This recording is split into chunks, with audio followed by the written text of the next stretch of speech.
Hi guys, welcome back to QualityShot Boxing. I'm Ali, and today I have Faizan with me. Faizan, how are you doing? I'm really, really good. We're just seeing Lauren Price.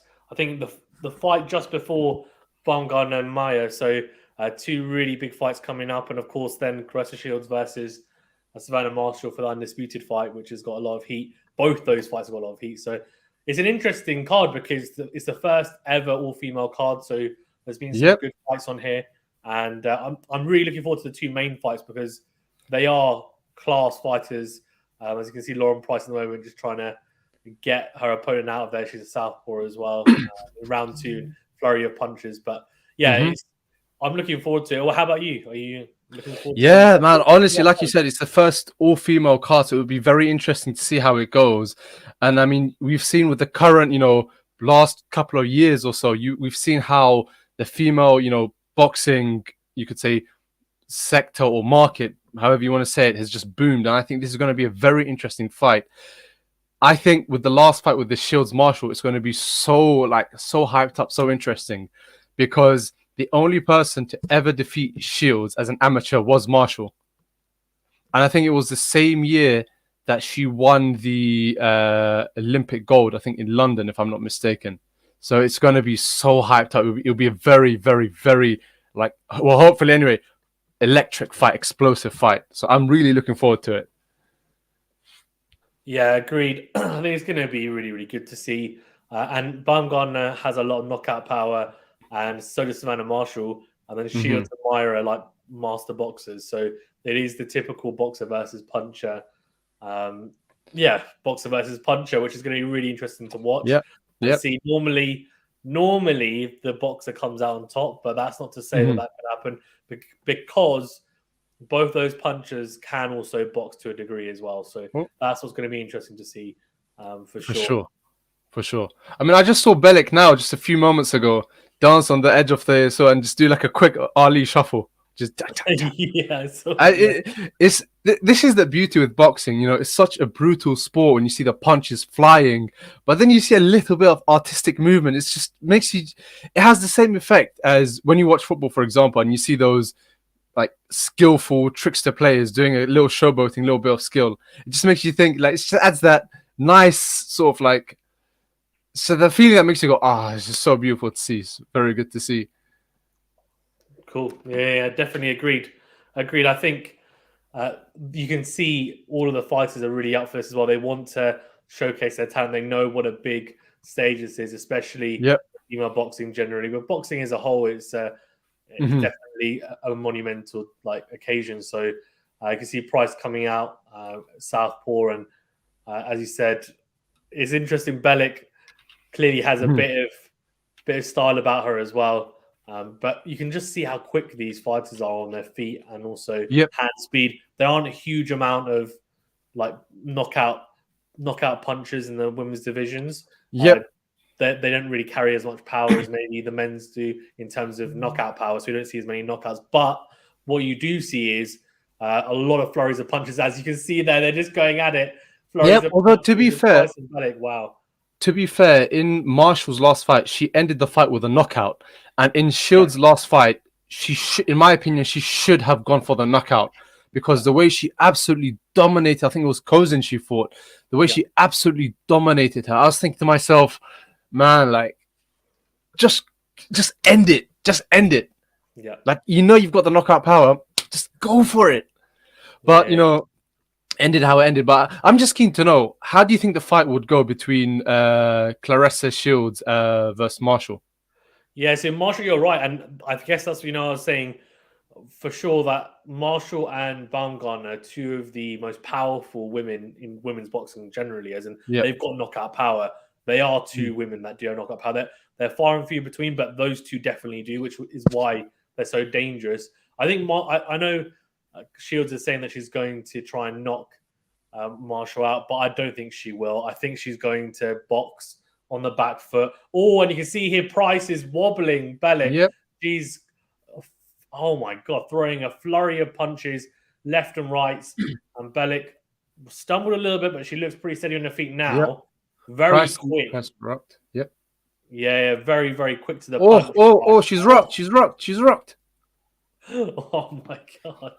I like Almost, Bellic's footwork. I love yeah. Bellic's footwork. But she's looking a bit slow and with hand speed. She's getting beaten to the punch, and that's the Yeah, issue. that's Katie true. Price. She's looking Katie Price-esque, is Lauren Price at the moment. Katie Price. I was like,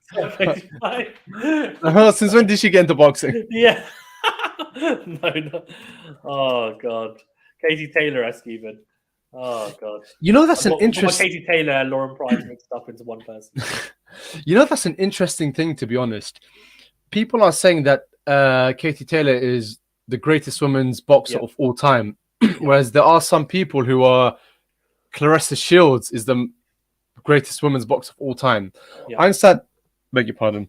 I understand that, you know, they're very different weight divisions, but if they were to meet, say, at a catch weight, I mean, if that fight would ever be made, how do you see the fight going? Yeah, it's interesting because, as you say, that such different weights. So Shields mainly fights in middleweight. She's fought super middle, I think light middle as well.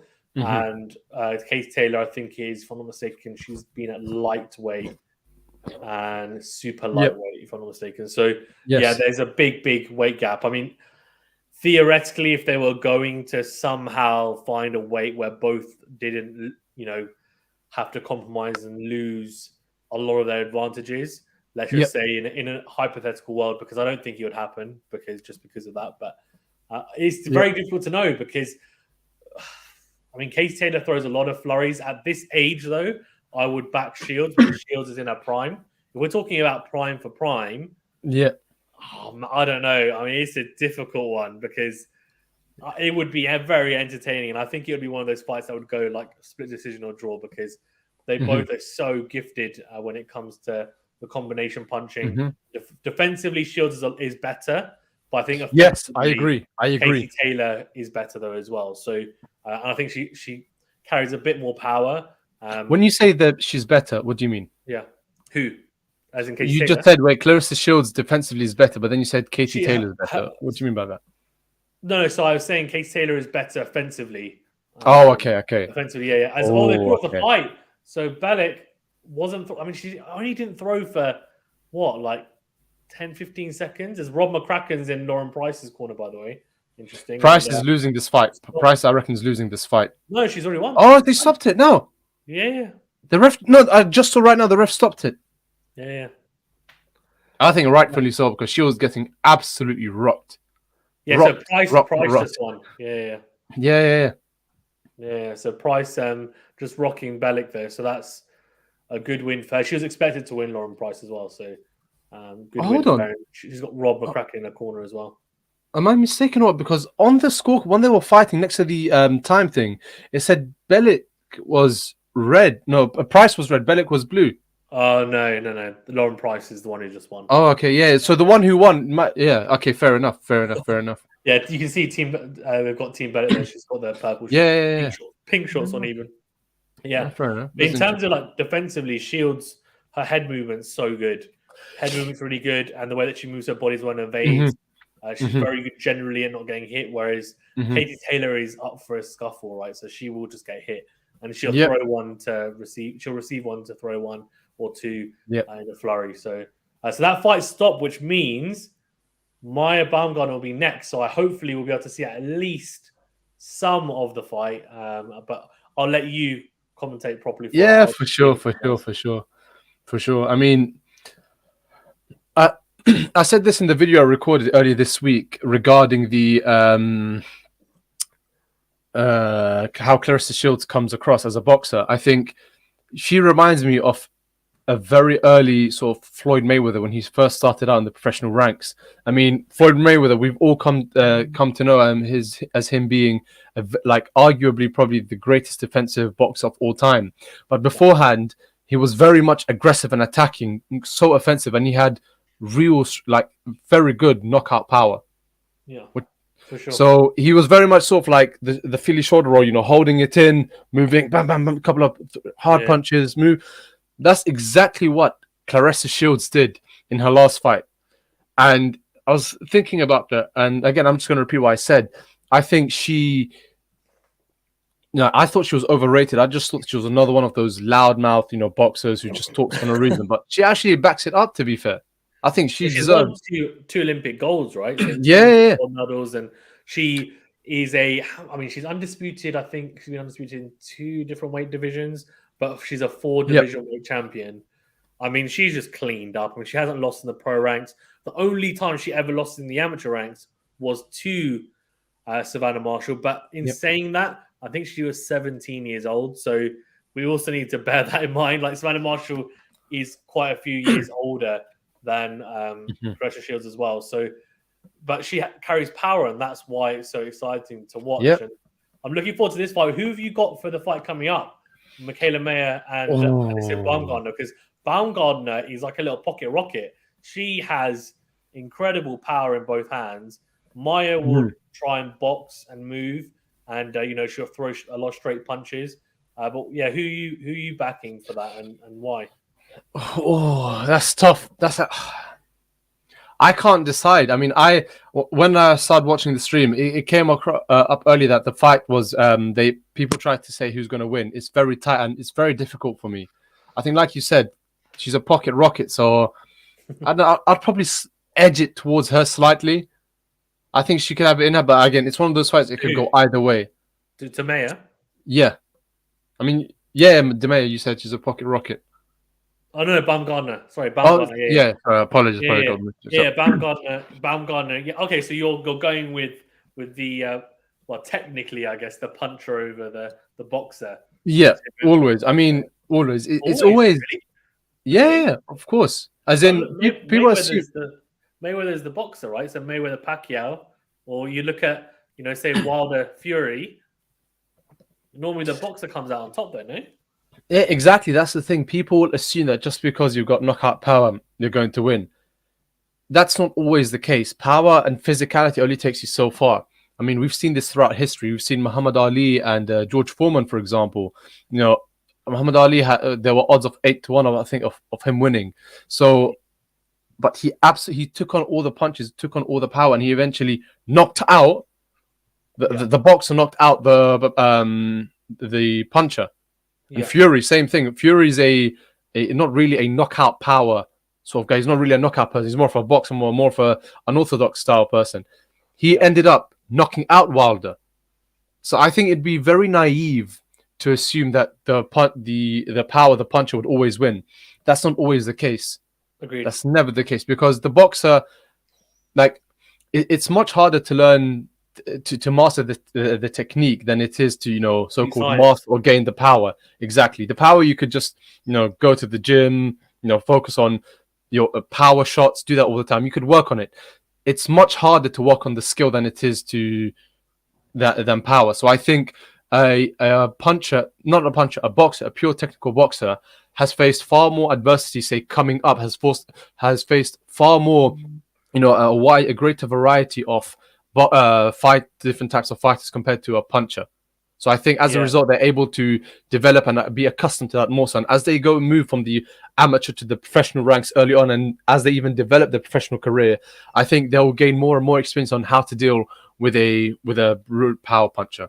So I'd always, for the most part, I'd always back the boxer over the power puncher. Yeah, that's exactly what I was saying.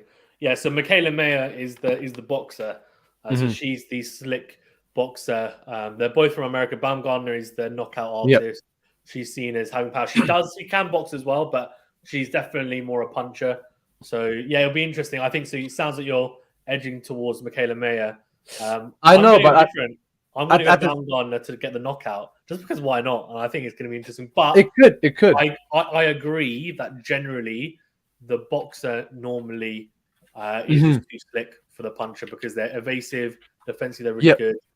It makes a massive, massive difference. And Maya's also got that Olympic pedigree as well, so she would go to the Olympics. She didn't get a medal, but yeah. Also, by the way, Eubank Jr. is in the house, so that'll trigger you. He's in the crowd. I don't want to get into it, man, because I'm just going to talk so much about it. It's upsetting, that fight. I don't think that fight will ever happen. I think it will. I think once everything is sorted out, because I think both Hearn and Ben have released statements saying, that they're expecting the findings or the result to end up, being in Ben's favor. So I think the fight could be remade again at a later date. But having said that, I think it will be one of those fights where, because of so much controversy that's happened beforehand, there'll be even more hype surrounding it. I genuinely think there could be a lot more hype surrounding it. Yeah, more people would be pro Eubank than is pro Ben, because Eubank has always, in my opinion, been like the villain. People haven't really liked him, but I think now this time the public opinion, or the opinion of of fans, will sway slightly more in Eubank's favor. And ultimately, at the end of the day, from a business and commercial perspective, that's the best thing that you could want to happen for a fight. So much hype, so much intensity. Yeah. So it'll be interesting to see, how it happens. But forget Junior and Connor fighting. It'll be interesting to see how Senior and Nigel Benn, take it. See the fight going. To be fair, so Chris Eubank Senior had actually come out since, and he actually said it. He doesn't blame Conor Benn. He thinks that someone misled him, or someone basically maybe broke his trust and gave him something that he maybe, for example, they maybe tricked him into taking something they shouldn't have taken, because they thought they wanted to give him an edge and they thought they could get away with it. But that Conor Benn was either he wasn't aware or he was advised badly, basically. So either way, but look, I mean, I'm not sure. What's interesting is someone's who's this guy? He's singing. Some guy singing. but yeah. So who's coming out? Oh no, it's just Tom Grennan. Okay, so he's just going to play, is he? Before. So this is interesting. So this is something that they've taken, I think, from Triller. Triller had a few shows, and that's yeah. And they had events. So Boxer are trying to, I think, be a bit more innovative, and I guess in a way, it doesn't matter too much, because if you have, say, someone singing in between fights, as long as they're singing in the dead time, because there's always dead time in between fights. Where you're waiting basically for someone to come out, especially before the two main fights, then it's not an issue. And actually, that's pretty. It's pretty clever, because then you're still getting people like interacting, involved. People will then actually stay in their seats. They'll be there for the start of the fight, hopefully, as well. I don't know who Tom Grennan is, but I'm assuming he's some sort of like renowned artist. Let's see, Tom Grennan. I think I remember when I went to York Hall a while back. Whenever fights would end early, because they have to have fights are going for a set period of time. If the fights end early and they got time to more time to kill, so to speak, they have to take like an extended break. And I can understand this, the media, the music, beforehand and all of that stuff. But I feel a lot of sports are becoming, on the other hand, a lot of sports are becoming Americanized now, in the sense that they're taking a lot more influence from the Americans, and I guess that provides a new element, a new side of the entertainment side of things, so to speak. But same time, you don't want it. What would you do then? What would you do? So, because like I know you've been to quite a few boxing shows, so have I, and there is definitely dead time in between fights. So what will you do if there's like an extended period? Because sometimes I think we've waited maybe for like an hour before like the main fight. If like fights finish early, you can wait like an hour or more. So what would you do in that dead time then? Would you just keep it how it was and just do nothing? Or would you... It sounds like you're not keen on this. So what would you do instead? What would you propose? It depends. I wouldn't say necessarily I'm not keen on. I mean, I only like listening to certain artists, certain music types. So if that particular artist or that song came up, you'd see me like dancing, like singing, trying to sing a rap. Having said that, if there's no music, perhaps, I don't know, have like a general boxing knowledge sort of thing, or just get like the ring announcer to just ask, the boxing general trivia, or I don't know. Maybe if they had a comedian. I was gonna say have maybe like stand-up comedy or so, like a small, up and coming stand-up comedian or so, just trying to entertain the crowd. Or maybe if there's like in New York, they have the screen, they could have like boxing highlights or past boxing highlights, or for example, boxing history. Today, in boxing history. On the 31st of July, XYZ, this is what happened.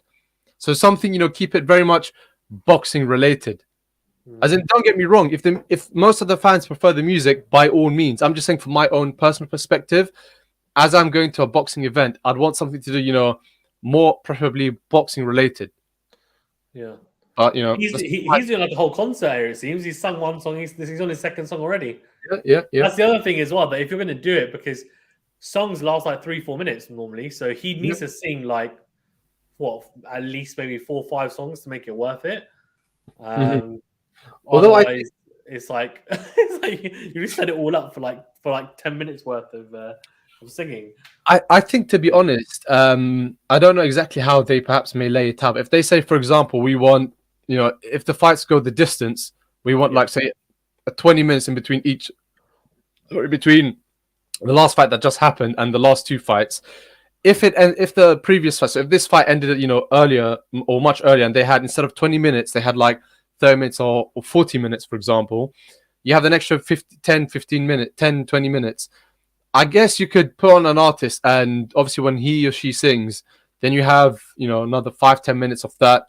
Then there's another spare 10 minutes. I don't think the fans would be too troubled or too, bored by an extra 10 minutes of just singing around doing nothing. So in that case, I can understand why they would have an artist come out.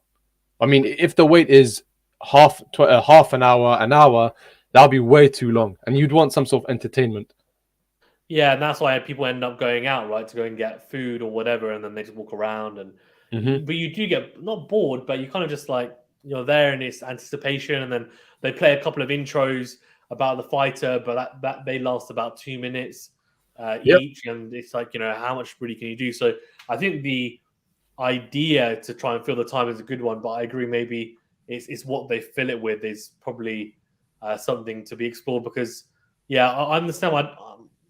I get why they're doing the music, but at the same time, it's not a concert. So, you're there for the boxing. So I agree, maybe it should be something boxing related, or I don't know. This is where it kind of not frustrates me, but I almost feel like you should then have floaters, and there's less floater fights now in cards. And if it does finish early, then get a floater in there for a 4-rounder. Just get them in there. Do you know what I would do? Do you know what I would do? Depending on the fight, I've got a suggestion. How they used to do with like Showtime Sports a couple of years back? They'd have like the Mayweather training camp or the Pacquiao training camp, and they have like they release like episodes or in like series before the fight in the build-up. What I would do, depending on the size of the fight in the venue, if the fights end early and you've got like 20-30 minutes, instead of showing the whole thing, show like clips, like a much more condensed clip, a 10-minute episode of like one fighter's training camp from the whole episode from start to finish. Once that's done, go into the other fighters. Does that make sense? So how like Showtime, they would release like a series, episode 1 of 3 or episode 1 of 5, and each episode is like 15-20 minutes.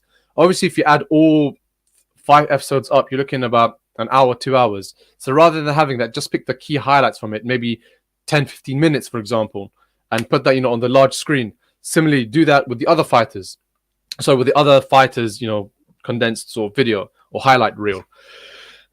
For a small town show like York Hall, a much smaller venue, on the big screen that they have, just put on, like I said, highlights of each boxers or the upcoming bouts, or like a history of boxing or so. Something to keep the crowd, interact with the crowd. Yes, the music is entertaining, and like I said, if it works and the crowd's happy with it, I'm all for it. But if it was up to me, I'd have it more relevant, related to the sport. And obviously, with boxing shows, you would want something that has, something that entertains, because not all people, for example, would like these artists. I mean, we saw this with the Champions League final early this year with Liverpool and Real Madrid. I think Camila Cabello or one of these artists came out. She came out at halftime. Even though people, many people around the world listened to her, she got slated online so bad for playing music, because it doesn't cater to everyone's taste. So if you're to have something that's not necessarily, like entertainment, that's not related to the sport, at least pick something that everyone's far more likely to like or to enjoy. I mean, with boxing shows, you're not really going to find many children. It's more catered to adults. So perhaps you could have like it's more appropriate to have like a stand-up comedian, for example. And obviously everyone's would be hyped, laughing, everyone's you'd be cheerful, everyone's on the on it, everyone's in a very good mood, a very good atmosphere. You could take that a bit further with a stand-up comedian, really get the crowd, like laughing, engaged, happy, looking forward to the fight. I don't think it's been done having a stand-up comedian. So if it was something that would be done, it'll be very interesting to see how that pans out, if it will be a success or not. Because I think the music thing it's just like a staple. It's just too common now. People think, okay, now a musician's coming. Okay, who's he? Okay. Yeah. At least with the comedian, Maybe they should just show like installments of Rocky. His boxing rated film. Yeah. Half an hour. Yeah, that could work. That could actually work. Sure. And Baumgardner is starting to walk out. She's got very sparkly, like it looks quite cool. Her hoodie actually. Yeah, it almost looks like them old or those some traditional wedding dresses or like celebration things. It's cool. So she's walking out. So I think she'll be walking out first because Maya will be last walking out. So hopefully she'll be underway in about 5 minutes. Hopefully, 10 minutes maximum. Hopefully, I'll be able to catch at least the first couple of rounds of this. But this is going to be a good fight. I'm telling you now. Hopefully, it will be. It'll be funny if the fight ends before you have to head off.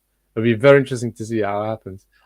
Well, I think the only way that it ends early like that is if Baumgardner clips her in the first or second round, and that could happen. But the issue, I think, the biggest issue that Baumgardner has is that she doesn't have the reach advantage, so Maya does. So she's going to have to get onto the inside. And she is quick enough to, but she's going to have to be really quick to get onto the inside and then close the gap, close the distance, like really effectively. She can't just expect to hit her with, or try and hit her with one shot even, and do it like that. She's going to have to be very creative in the way that she gets on the inside for sure.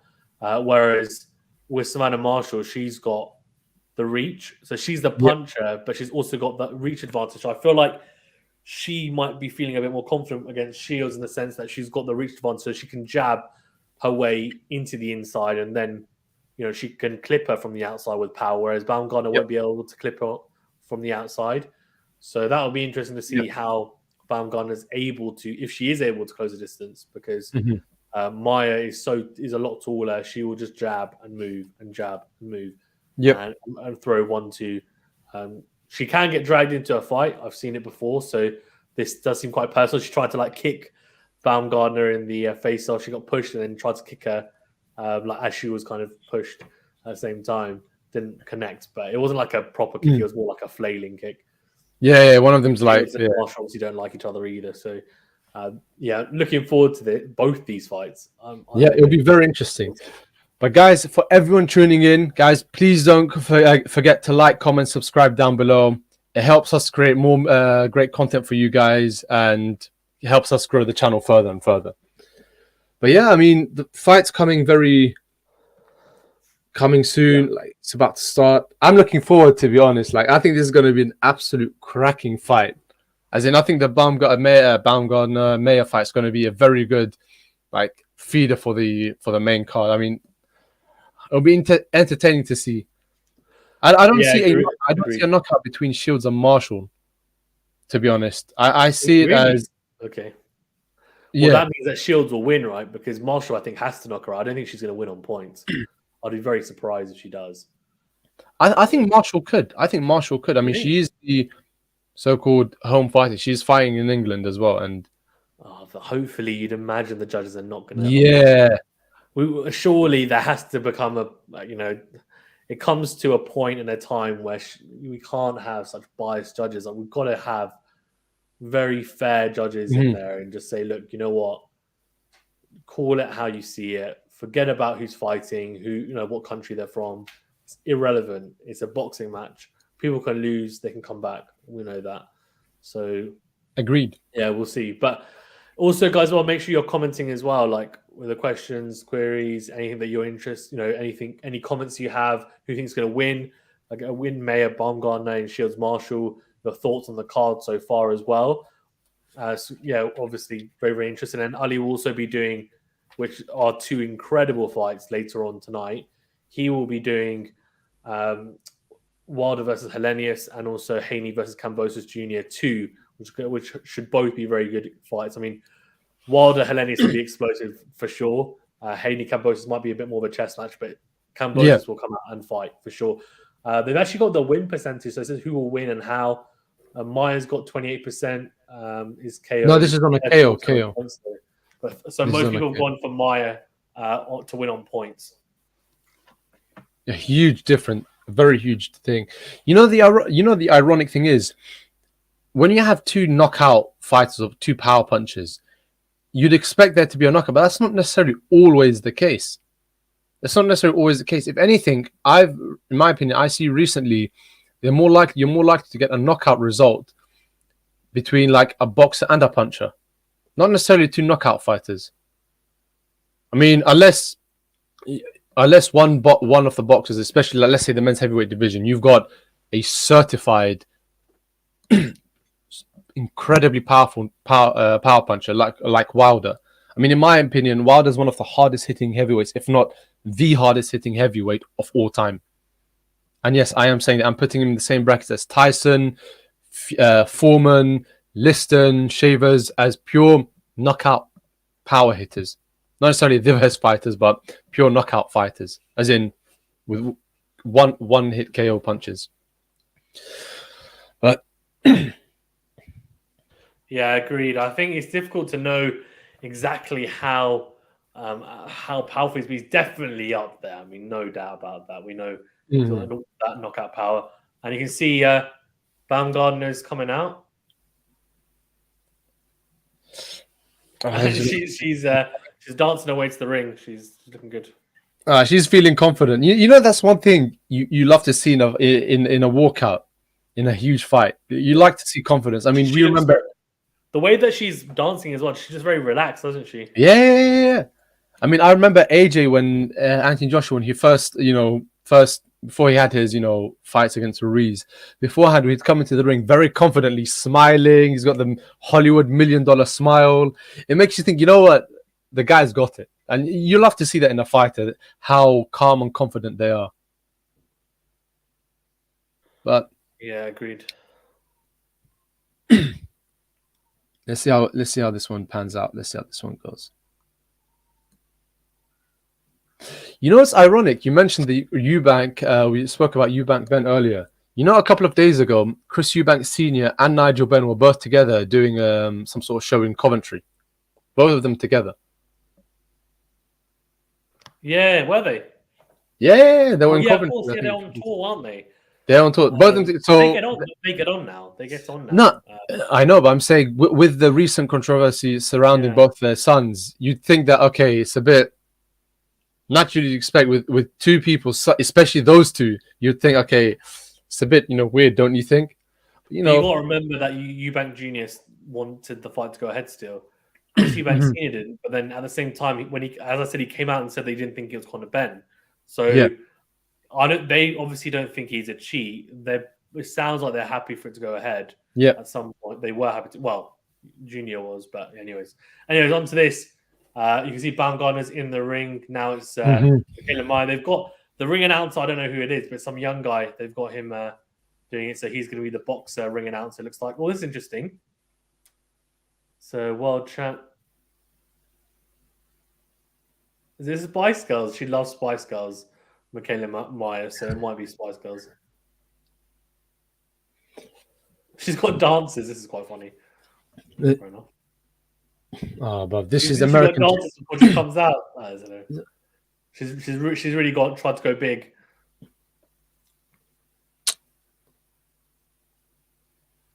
This isn't like it is. a music it's concert. Spice Up Your Life, which is Spice Girls.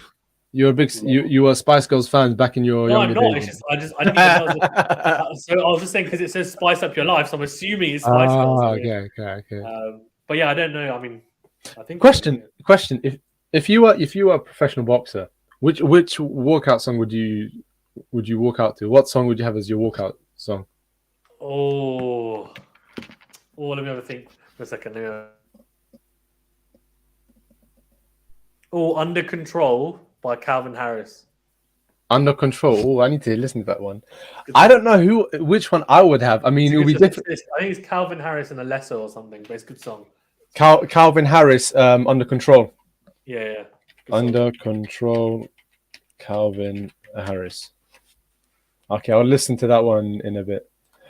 I don't know if it was me, which I would pick. There was so many different options. Like I'd love 50 Cent, so I'd pick something like "You Don't Know" featuring Eminem, Cassius, Lloyd Banks, "In the Club," "If I Can't," a song "If I Can't." What else was it? I'd also pick more traditional music as well, like just instrumentals as well. Yeah, Punjabi MC for me. No, I'd pick. Imagine. That would be funny. That would be very funny. That would be funny. With the Asian drums as well. God, like everyone playing the drums as they're what you call it, as you're walking along. I don't even know what they're called. What's wrong with me? They played at my wedding, especially. The donkeys, yeah, playing.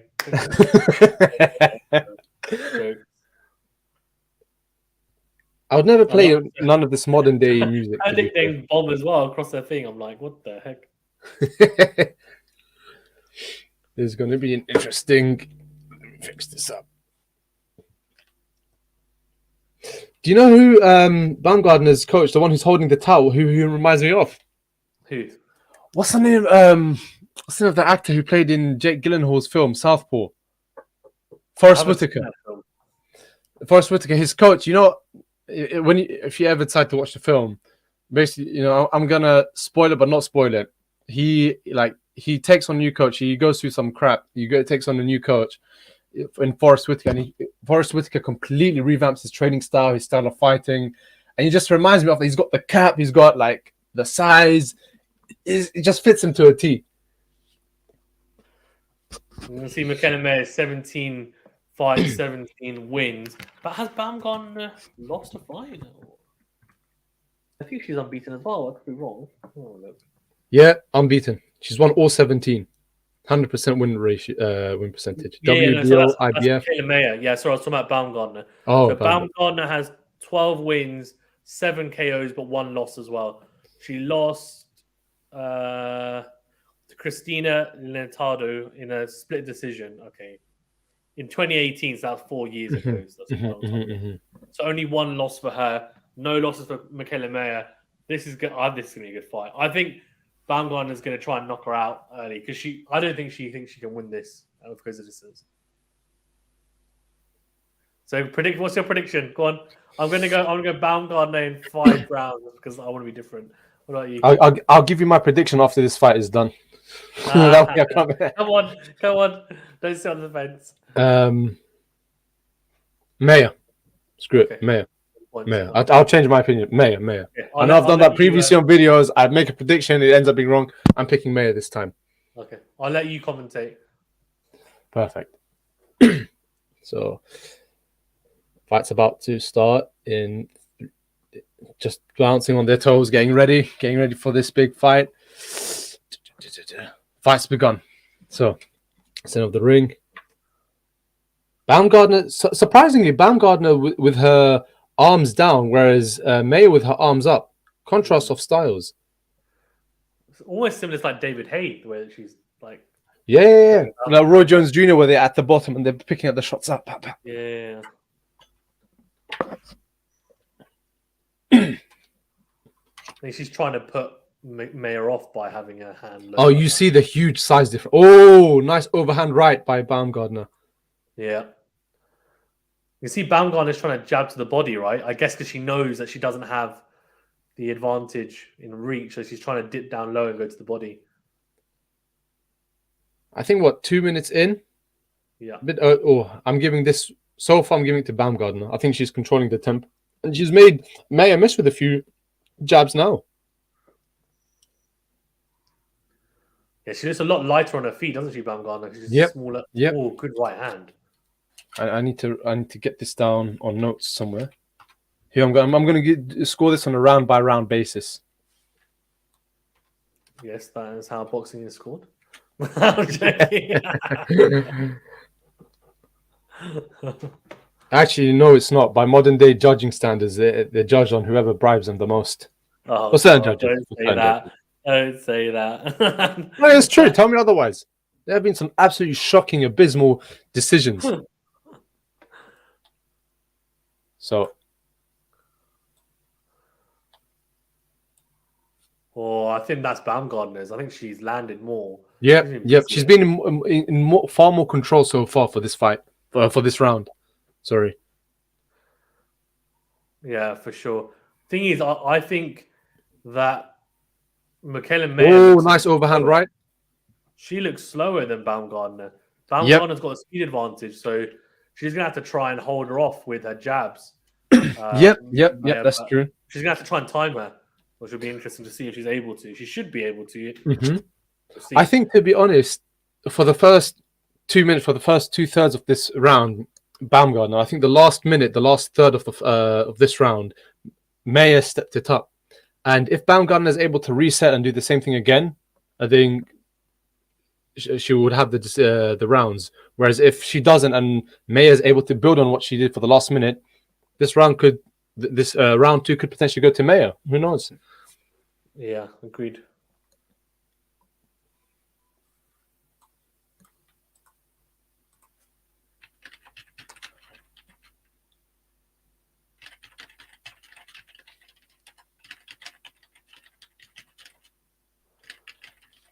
Oh, you can see just. Oh, interesting. Tried to go for the 1-2 Maya, completely missed. Baumgardner, God. Baumgardner came out quick for this round start. Boom, she ran up towards it.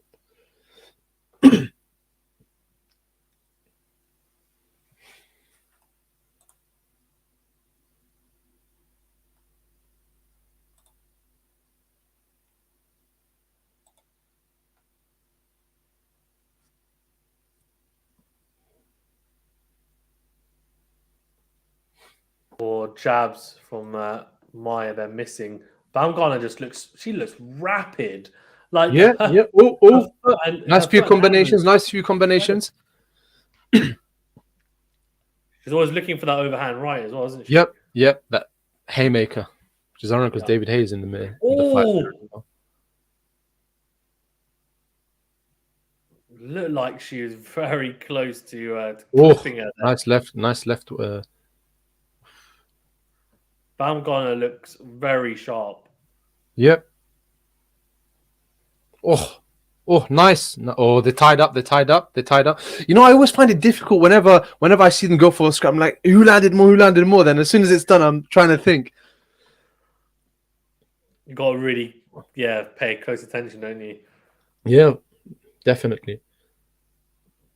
I see jabbing to the body a lot as well on the solar plexus.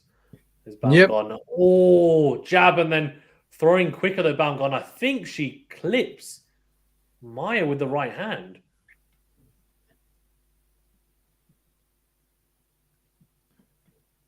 Who would you give this round to? I say this round has been more equal than the first round, in my opinion.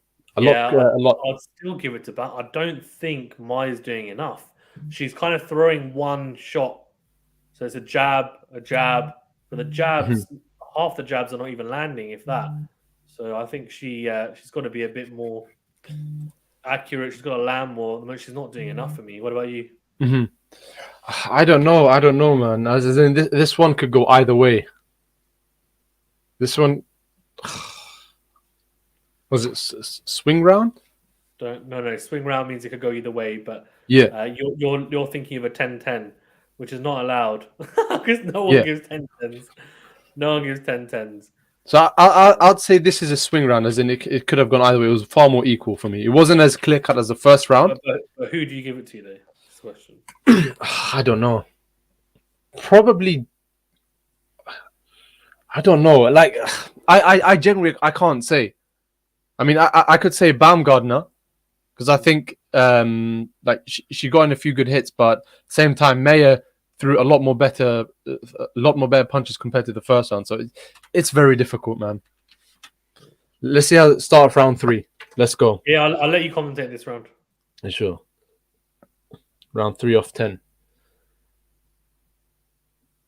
I think Maya's starting to turn up now, as in she's now controlling the tempo, in my opinion. She's holding the center of the ring, which is very key, very instrumental in ultimately deciding how the fight goes. If you can command the center of the ring, you don't have to move as much, whereas your opponent ends up moving a lot more around. So, she's waiting for the right cross. Baumgardner's waiting for the right cross, teasing her. She threw it, but she missed it. I think Maya got one or two hits in. Yeah, and the clinch, aren't they now? I think Maya knows that she's started to establish the range and she's able to keep Baumgardner at bay. I think Baumgardner for rounds 2 and even now, I think she's starting. She's waiting for she's like pot shotting. She's waiting for a few good hits. She's throwing maybe a couple of jabs here or there, few feints, but she wasn't as active, as quick and rapid as the first round. So I think now she's just waiting. That's going to be her style. Or Baumgardner shouting something to Maya. I don't know what she shouted, but Maya, I think, caught her with the right hand, but then a left hook. Oh my god. Maya's face is starting to redden up. Yeah, that from her nose and her forehead all the way down. Baumgardner definitely caught Maya. She's just screamed something again. Yeah, I don't know what it was. The screaming almost I think saying, come on, let's go. She's trying to get her to scrap with her because she knows that'll give her a big advantage.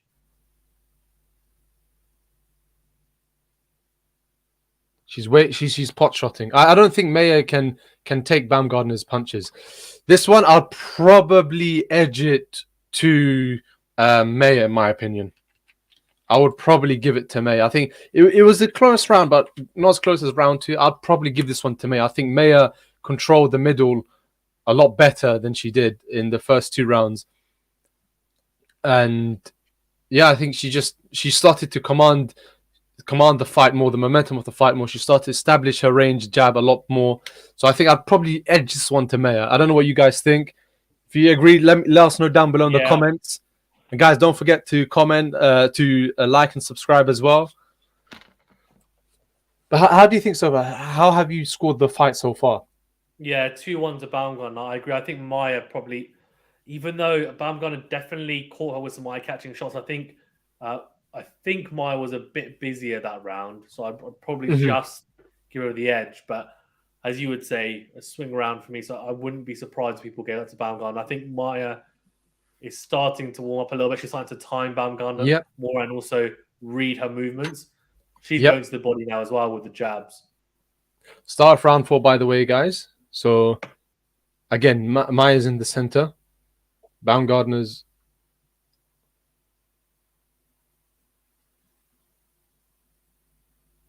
I don't think... Like I said, I don't think Maya is able to take the power punches of Baumgardner. I don't think she feels comfortable with it. I mean, no fighter would, but I mean, I don't think she can take it, if that makes sense. You know, certain fighters, when they get hit with a power shot, they can take it and move on. Fury, Golovkin. I don't think Maya could. And I think Baumgardner knows that, and she's realized that. Yeah, I don't think her punch resistance is quite as good as others, for sure.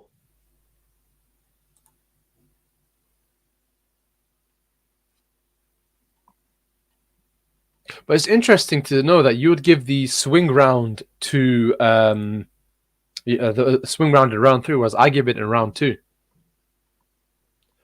Yeah. See, Baumgardner, she's looking for those, but she's almost in southpaw there, interestingly. I think she needs to change her strategy back to how she did in round 1, because this one, I'll probably give this one to, so far, probably Maya. But Maya is starting to find her range. She's starting to exactly. Close her size. That's what she's doing. Oh, that's a good right hand. I didn't see that one. I'm a few seconds. That's Maya's round. That's a good right hand at the end. Oh, I just saw it. She landed the nice left one as well. Yeah, nice left hook. Good I'll give this one to Maya. Yeah. So far, definitely give this one to Maya. Oh, she's going in the corner. They're tied up. End of the fight. End of the round. Yeah, that was a good one too from Mikaela Maya. at the end of How that are round. you scoring it so far? Because I've got So rounds I've got 3 it and 4. even now. I've got it even now. I gave that round to Maya. Yeah. When I say swing round for round 2, if I was to edge it, I would, in hindsight, I would probably give it to Baumgardner, to be fair. If I had to pick, if I really had to pick, it would be a hard struggle, but it would be... so yeah, as in, if the swing round's in Baumgardner, 2-2. Cool. I'm going to love you and leave you, so I need to go. But yeah, No enjoy. Let me problem. know if you have any issues. Thank you so much. Thank you so much for tuning in, Faizan. Much appreciated, my man. Take it. Speak to you in a bit. So, guys, 4 rounds down. 4 rounds in, 4 rounds down. However you want to say it. Start round 5. I think Maya is starting to establish the momentum, starting to establish her footing in this fight. She's commanding the center of the ring a lot better, and a complete. Oh, that was a slip by Maya. Maya slipped.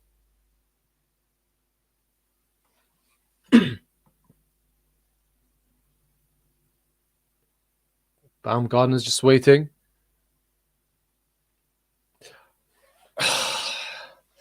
It's interesting to know how this is panning out so far.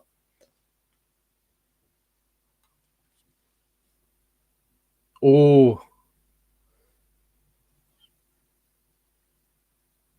what is Baumgardner doing? She's throwing so many feints, and she's not landing it. She's giving her game plan away. Whereas she did it just now. She missed, and then Maya hit her with a nice jab. I don't understand. You're losing you're gonna lose the fight this way. Go back to how you were doing it in the first round. It makes sense.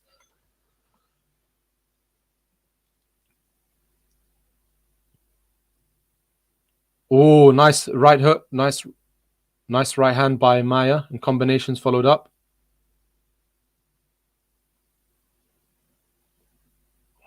Baumgartner's giving her game plan away, man. Like, why are you trying to throw feints like that? Unless this is all part of an elaborate plan of hers to throw, then suddenly just towards and later on in the fight, in later rounds, he just throws a nice left uppercut. Jab, both jab. Oh, another jab landed by Baumgardner. I think Maya is starting to slow down, and her punches, she's loading up her punches, not quickly snapping out. She's more so moving forward with it, giving it away. Tough one, but probably swing round, but probably edge it to Maya if I had to pick. Similar to how I did with round 2, and I said swing round, but edge it to Baumgardner. Swing round for round 5, but edge it to Maya this time. So we are halfway through the fight. Showing highlights. How are you guys viewing the fights? How are you guys scoring the fights if you are watching it? If you're just tuning in, how are you guys scoring the fights?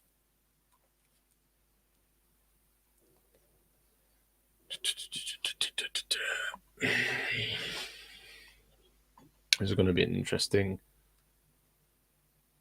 I'm interested to know what the unofficial scorecards are if it comes out at the bottom of the screen. I'm interested to know how they scored it, because the last fights that we've done live watch-alongs, we've had similar scorecards to some of the unofficial judges.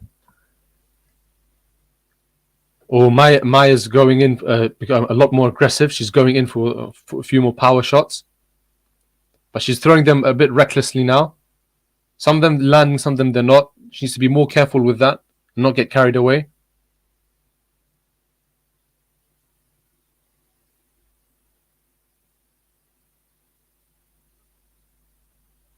Oh, nice. That's uppercut. Yeah, she's got on the ropes, tied up. They're tied up.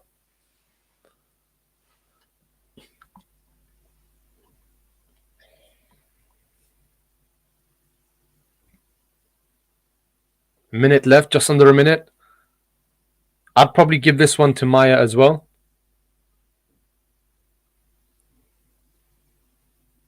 They're tied up again.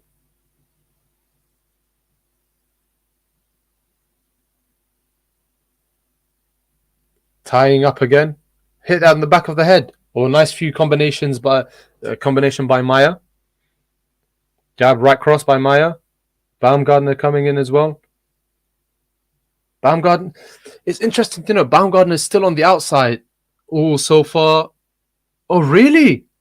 The viewers' verdicts come out, and yeah, they're somewhat agreeing with us. Maya is what, 4 rounds up. Maya, yeah, similar to how I probably 1 round difference, but same. We both have Maya, winning. So that's interesting to see.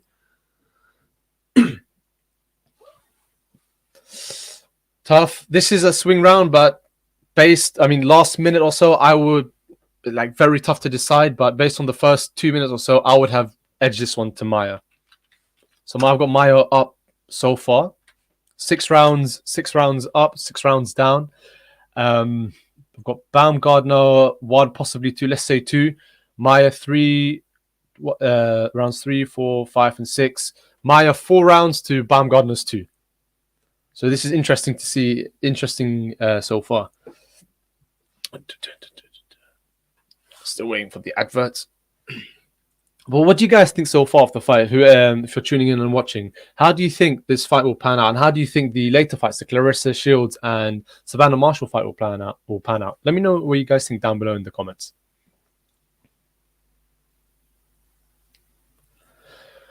Start off round 7. I think I've mentioned this before. It's ironic that we think 45 minutes is a long time. Right now is a long time, but when you watch a sport that you love, it just flies by so quick. Before you know it, the fight's over. Oh, nice few combination by Maya, but Baumgardner's answered back, and now Baumgardner's in the middle. Now Baumgardner, and she's throwing it. Few hits. She's landed. They're tied up. She's got her in a headlock. Last time I checked, this is boxing, not wrestling, but we move.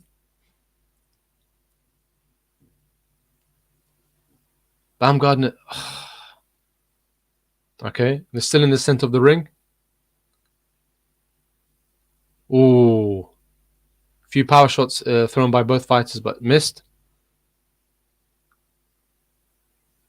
Oh, nice right by Baumgardner. And another one.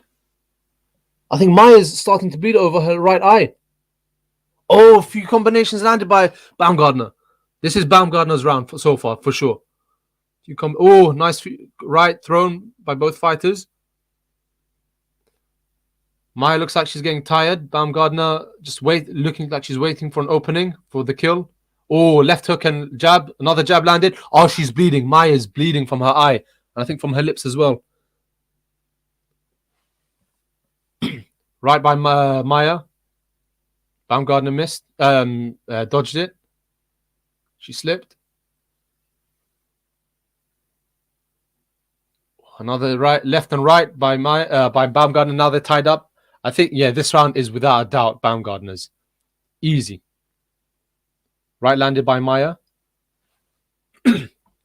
Baumgardner's starting to control the tempo now. Oh, nice few slips. Made Maya miss a few times. And again, left jab landed by Maya. This round, without a shadow of a doubt, Baumgardner's. Easy. Baumgardner. We're entering the championship rounds. We're entering it, so this is gonna be a very key and instrumental in deciding how this fight goes. Because I can understand how people may have it, close. So Baumgardner has got to step up and got to do it in such a dominating fashion now. I think based on the viewer scorecards, she had round I think to one of the earlier rounds, and I think round 7 should be given to her. So by my crude calculation, 7 rounds in, 2 rounds up, 2 to 5, 3 rounds. Could this be a draw? Could this be? Who knows?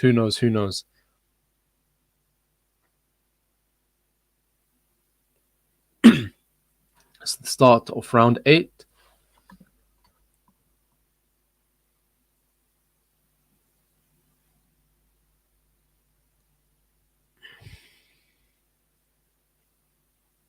What's Baumgardner doing? Both her hands trying to put her off. Her guard's high this time, trying to throw her off. Ooh, that's an interesting. So far, I've got Maya, but I mean, Baumgardner stepped up so much in this last round, and Maya is actually bleeding. So if Maya is able to, if Baumgardner is able to take advantage of that, this could potentially spell a devastating early stoppage in favor of Baumgardner. But so far, I've got this in Maya's favor. So far, I've got this in Maya's favor. Interesting to know that Baumgardner's got her. Oh, she's throwing a few nice few power combinations. Baumgardner's nice jab by Maya. Baumgardner's player fighting with her defense up. Jab, no left hook. Sorry, now tied up. They tied up again.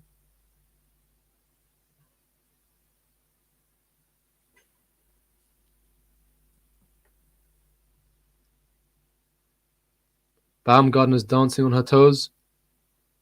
Oh, nice right hook by Baumgardner. Nice jab or two landed by Baumgardner. Oh, she's bleeding on top of her left eye. She needs to be careful of that. And you can see Baumgardner's holding her right hand up, waiting for that strong power shot.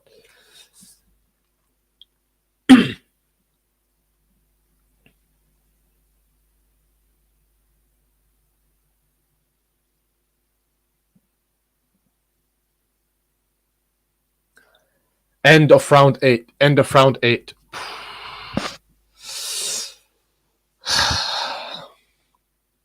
Tough. This one's a bit of a tough one. Who would I have? Probably another swing round, perhaps. Yeah, this is going to be a swing round. It could have gone either way. It's very close. The Claressa Shields and Savannah Marshall fight is coming up next. We're just a few moments away from the fight happening. Claressa Shields sounding confident in her interview now. She's just being interviewed in the backstage.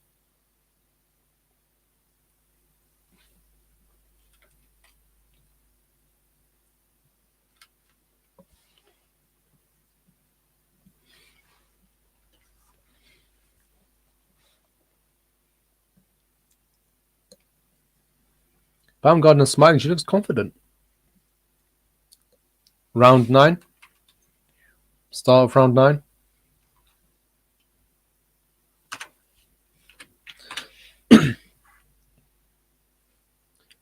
I think Baumgardner's looking like she wants to go in for the kill. She's looking at Maya's body, so I think she's waiting to go to the body torso.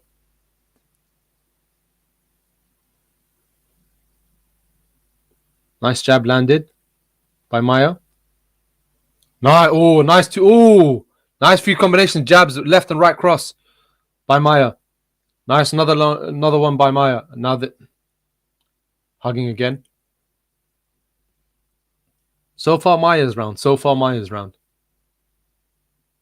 Nice left hook. Or another left hook responded by Baumgardner. Oh. You know the interesting thing I've noticed. Nice few combinations by both fighters. Rights and left hooks. Jab by Maya. Both jabs by both fighters.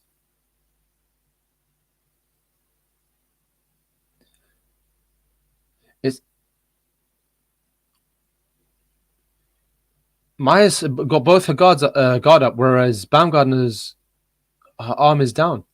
Oh, nice little scrap. Few power shots landed by both fighters. Left hook to the face and left hook to the body.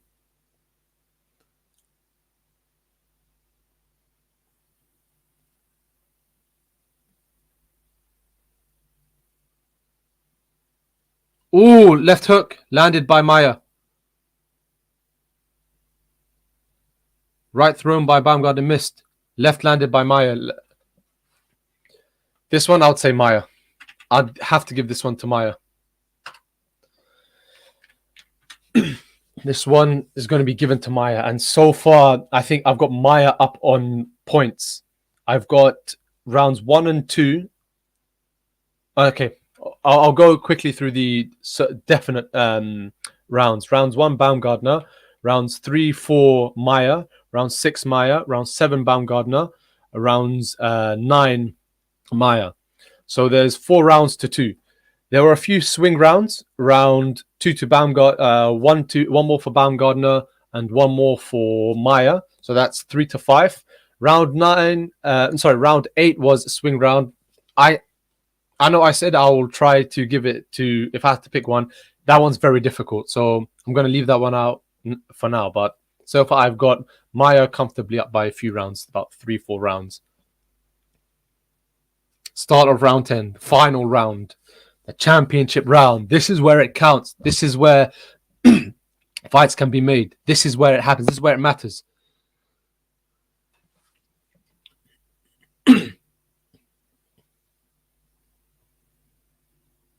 No punches landed so far.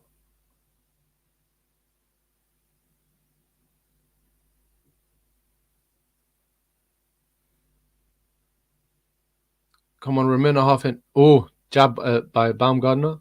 Another one thrown. Oh, left jab, strong left jab by Maya. Left jab responded to by Baumgardner. Oh, left jab by Maya landed. Oh, Baumgardner slip, right hook, left hook, right cross.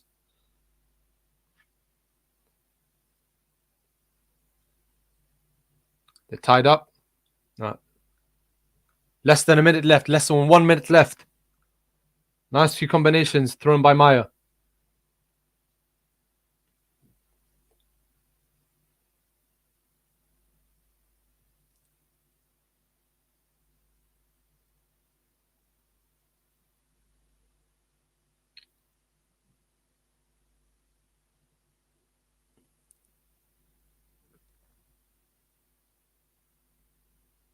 Seconds left. A few combinations landed by Maya, by Baumgardner.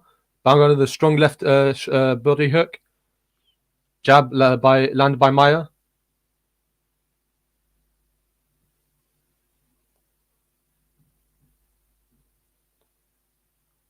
Few punches thrown by Baumgardner. Less than 10 seconds left. They're throwing. Are they tied up? Maya landed a few hits. Yes. A few power punches. Yes. Right. Baumgardner tried to go for the kill from the last few moments. She landed a few good right hooks, to be fair. Interesting to see how it happened. Yeah. How do I have it? Yeah. So far, last round, I would say another swing round. Another tough one. So far, I would have Maya on points overall. I mean, there are about 2 swing rounds that are, I would say, let me just note it down quick. NA in the sense that I could not decide who to give it to, who to swing it towards. So, but there were 2 other swing rounds early on in the fight that if I had to edge it, I would have edged it, one to Baumgardner, one to Maya. But I'll give you my quick predictions. My scorecards. Round 1, Baumgardner. Round 2, swing round for Baumgardner. Rounds 3 for Maya. Rounds 4 for Maya. Rounds 5, swing round for Maya. Round 6 for Maya. Round 7 for Baumgardner. So far, we've got 4-3. And rounds 9 for Maya. So far, we have got 5-3 and 2 swing rounds either way. If it's given to Baumgardner, it could be 5-5. If it's given to Maya, it could be 7-3. Very interesting to see. Let's wait for the judges' scorecards. Let's wait to see what they say. If I'm correct in saying that Maya won it, if we have similar scorecards, let me guys know. Let me know down below in the comments who you think won this fight. Who do you think edged this fight? And don't forget to like and subscribe as well, please.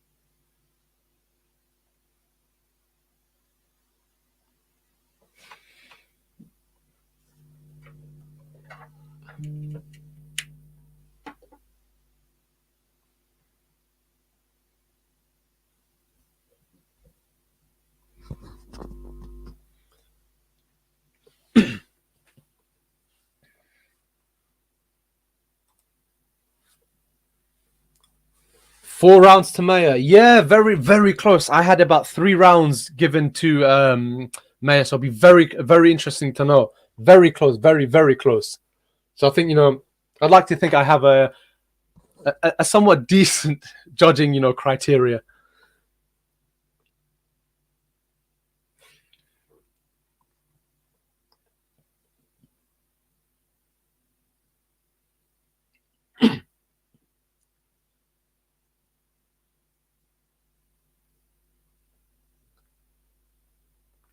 $97.93 for Maya. 96-95 for Baumgardner. Oh, split decision. Oh, 96-95.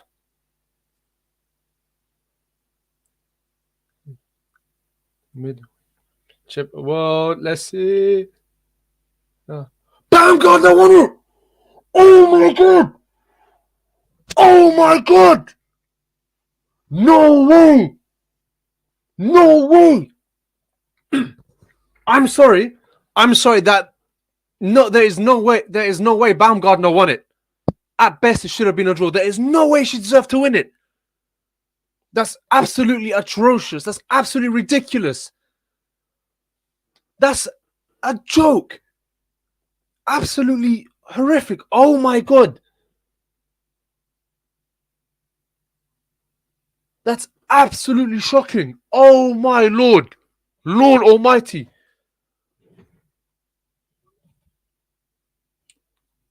That's absolutely horrific.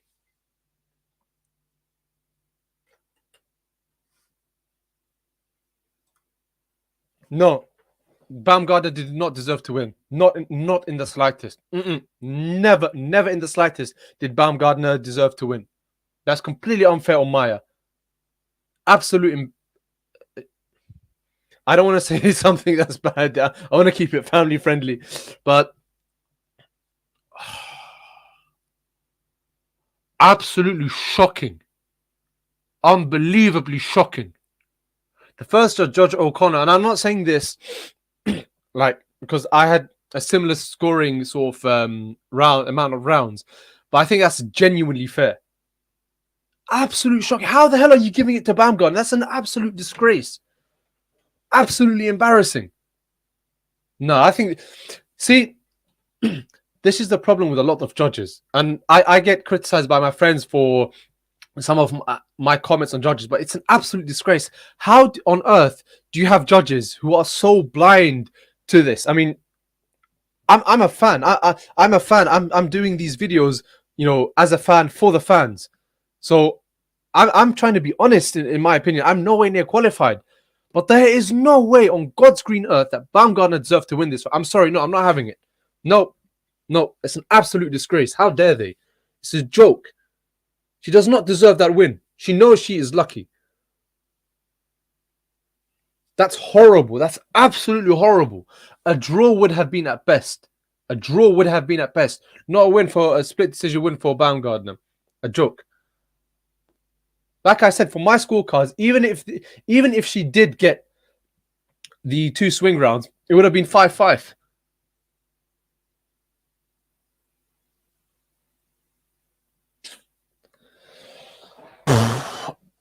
Not having it. Absolute embarrassing. Stupid decision. Absolutely stupid, ridiculous. That's peed me off now. That's actually peed me off.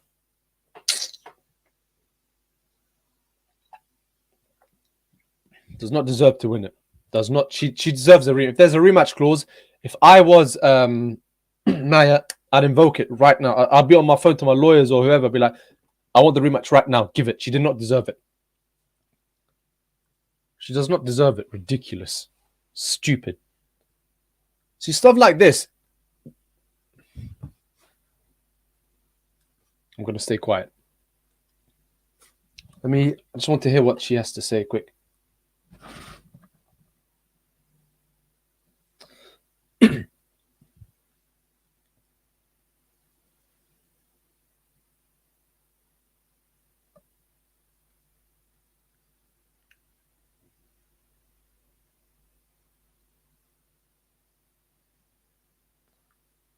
Now she's going on about all the haters. I practice the speech.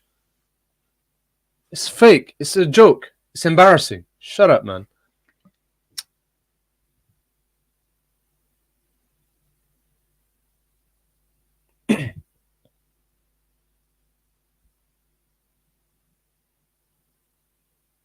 So she's just saying now that she landed the harder punch. Exactly. Michael Woodward, I agree with you. Very, very, very good comment. Well, wholeheartedly agree to it. I mean, did you just hear her now saying that? Did you just hear her right now saying that she landed the harder hitters, so she should have won? Okay, just because you land harder hits doesn't necessarily mean that you deserve to win. Absolute nonsense. A joke. Yeah, she caused the cut. She should have taken advantage of it.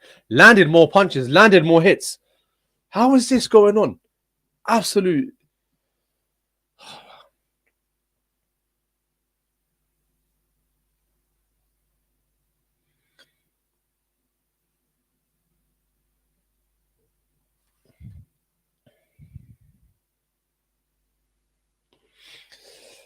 Guys, the end of very controversial decision.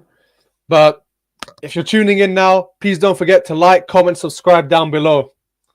And I want to hear your comments. I want to see your comments. I want to engage with it, see if we agree with it or not. And whether for you guys to, comment and, debate, agree with each other.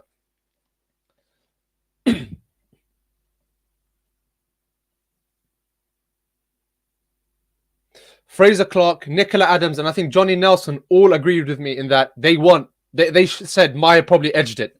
I think she did. She probably did edge it.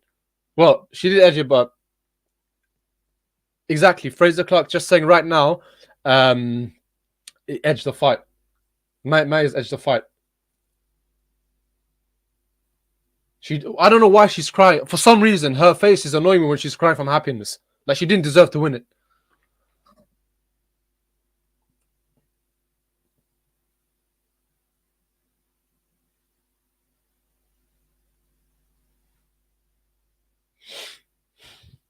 Well, the one good thing from the judges, we know that just because you're from the UK and you find the UK, you're not always going to get that favor.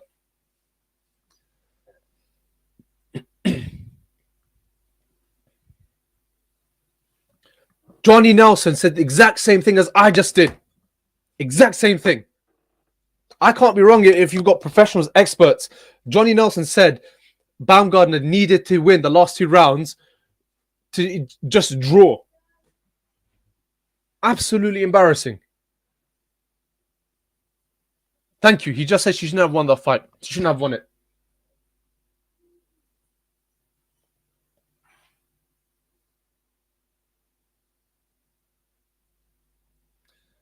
I'm upset. I'm upset.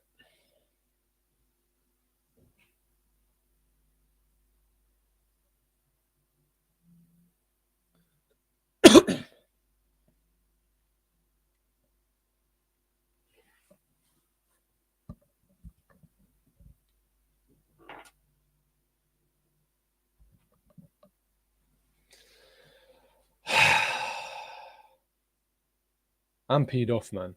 I'm peed off for this decision, for this fight that just happened. I don't know what you guys think. What you guys think? Like, let me know down in the comments below. Please do comment, engage. Let me know. Let me know what you think. Let me know if you watch this fight, how you think it went.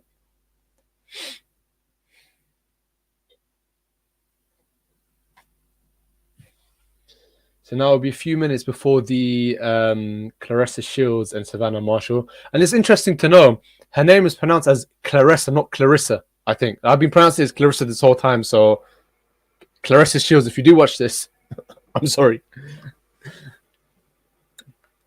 Guys, I'm just going to pop out for a few minutes and I'll be right back. One moment.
So, guys, I'm back.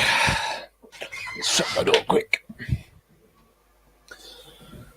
Interesting so far. Had a few minutes to kind of cool off, calm down, but Sean's comment, I agree. Massive robbery, huge robbery. A draw at the very best in favor for Baumgardner. A draw at the very best. Maya did not deserve to lose that one. Absolute disgrace. Absolutely shocking. How did you guys score it? I mean, it would be interesting to know how you guys scored it on a round-by-round basis if you did. And we can compare my scorecards to your scorecards. Let me know. Let me know in the comments.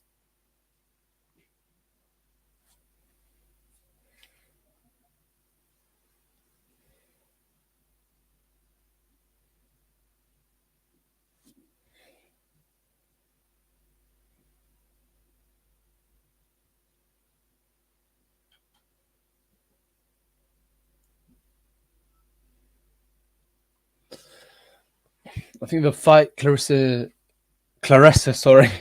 Shields fight should be starting soon. But yeah, guys, comment, subscribe, like, comment, subscribe down below. Only takes a few seconds, and it genuinely helps us to create more meaningful content for you guys. Also, don't forget to follow our Instagram page, QualityShot Boxing. So.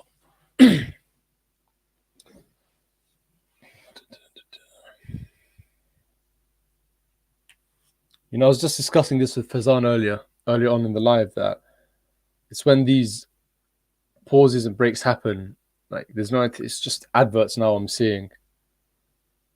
But we want something more boxing related, have someone who's more, more like a former world champion, just talking more often. But I guess they've got the commercial sponsors to satisfy and whatnot. Well, what do you guys think about Mayweather's recent comment? I mean, pretty much the whole world knew this, but he made a very interesting comment a few days ago saying that regarding the whole Pacquiao fight he said he turned a £50 million fight into a $50 million fight into a $300 million fight. What do you guys know? What do you guys think about that?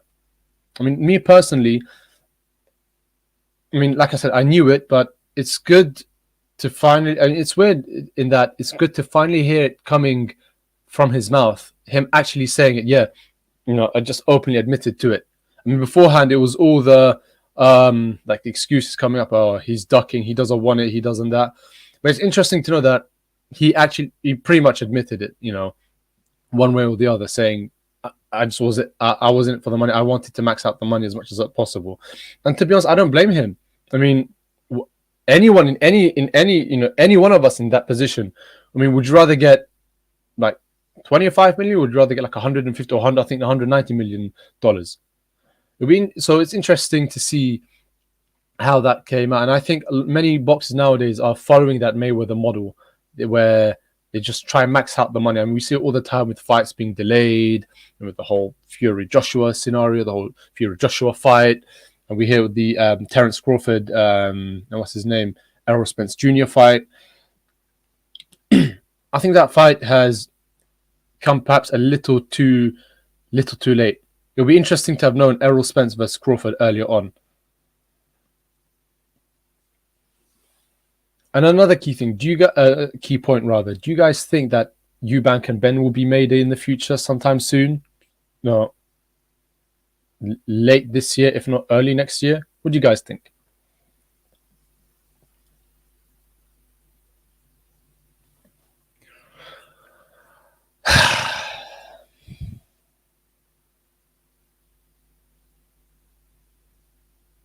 So Savannah Marshall is walking out.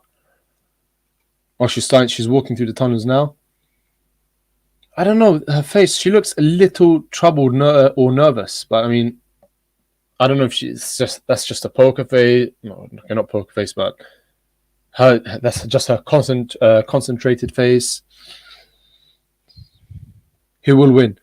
Oh, it's interesting to know. On KO, 55% of people are saying Savannah Marshall, whereas 12% are saying for Shields, whereas on point 17% say Shields and 15% say Marshall and 1% say a draw or less. So it'll be interesting to know how that pans out, because we saw with the Mayor Baumgardner predictions, unless I'm mistaken, we saw that it was, I think, a knockout by Maya and that points for Baumgardner a knockout by Baumgardner, as in Baumgardner to win by knockout, as she won on points surprisingly. So Savannah Marshall is, the ring announcer is just about to talk Savannah Marshall to come in. Now they're showing on top of the screen Savannah Marshall's story and the little preview fight beforehand. Are you guys looking forward to this fight? Are you guys how do you think this fight will go? Let me know down in the comments below. How do you think it will pan out? Who do you think would win? In which manner? Do you think it's going to be it's going to be a one-sided affair? Is it going to be 50-50? Is one fighter going to dominate one half of the fight? Is it going to be sporadic? Let me know in the comments down below, guys.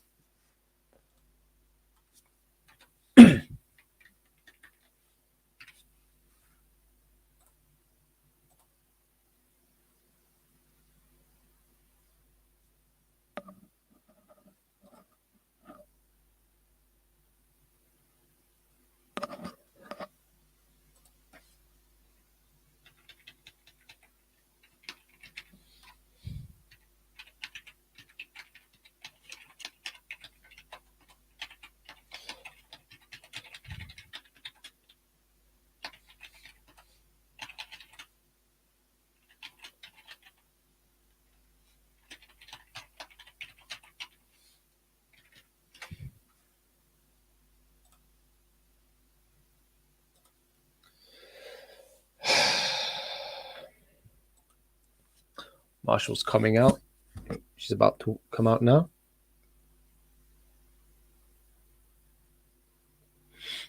Do you think it'll be interesting also to see if there's, I was going to say dancers or music or some sort of entertainment, like backup dancers, but I think Savannah Marshall's got some drum players, a few people from the army playing drums.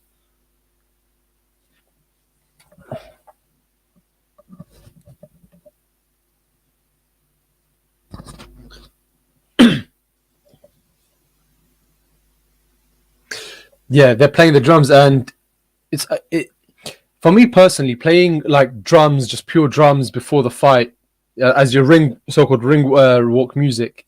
She's going to play music now, but playing just drums has a different effect. It's almost as if it's scary and intimidating that you're getting ready for war, which it is in a way. Whereas playing a lot of modern day rap, hip hop music, yeah, it can hype up the audience, but you just realize it's all for show. Whereas playing drums, just a deadbeat single beat, or like a scary war drum sounding tune, can be very off-putting.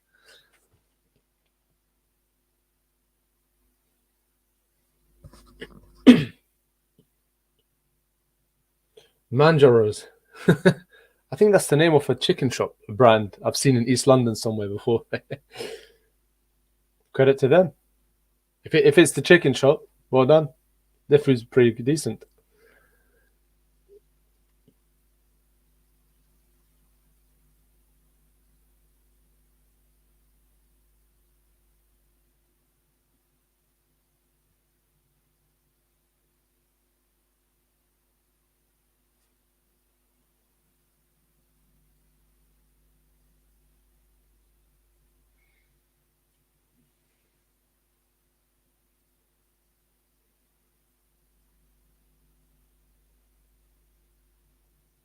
Oh, that's John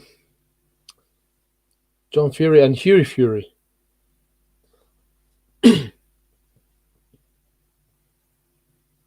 She's playing the Sweet Dreams Made of Me. That's a decent track. I like it. And now Shill's walking out with a flashy sort of tracksuit. Nice looking tracksuit. I'll give her that. And her shorts remind me of the Apollo Creed in Rocky shorts. It's got the American sort of flag. I think it's very slick.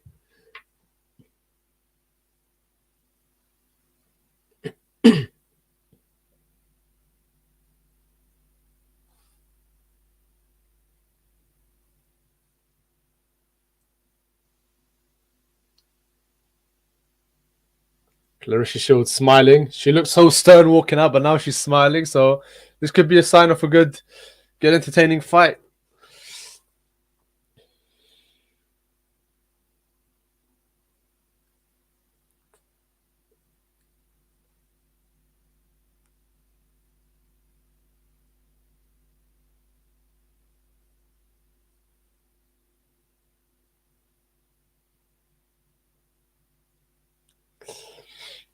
I am hyped up for this fight. I don't think you lot realize, bro. I'm actually hyped for this. This is going to be so good.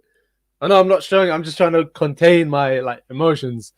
Like what? It's almost 11 p.m. and I don't want to wake up my neighbors on a Saturday evening, Saturday night.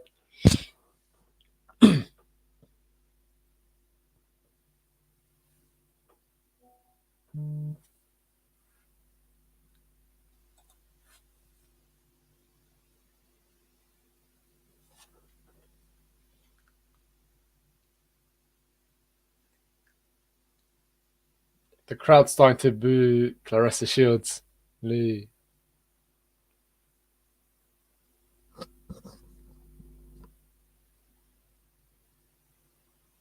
She's getting quite a few boos, which is interesting to know. You know, she's fighting a very hostile crowd as well. So could this be another Rocky situation?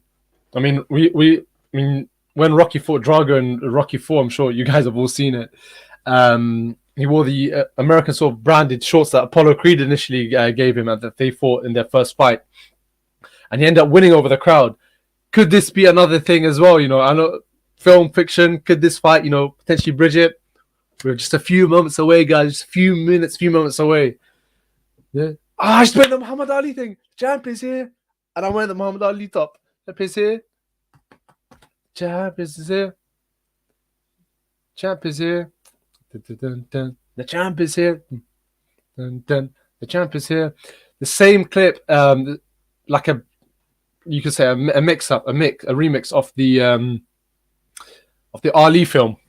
Well, Will Smith goes to Zaire and he sees George Foreman plays with the drums. The champ is here. Ba, ba, ba, ba, ba, ba. The champ is here. Now she's dancing with the singers. Which again reminds me of Apollo Creed before he fought Drago. He got involved with the dancing and the singing, the showboating. Could this be? I mean, this fight is definitely gives me Rocky 4 vibes, but would this be a Apollo Creed Ivan Drago result? Without the passing, of course. Or would this be a Rocky Drago fight where she wins over the hostile crowd? We're getting so much closer to the fight, guys. It'll be very interesting to know how this pans out, how this fight ends up taking shape.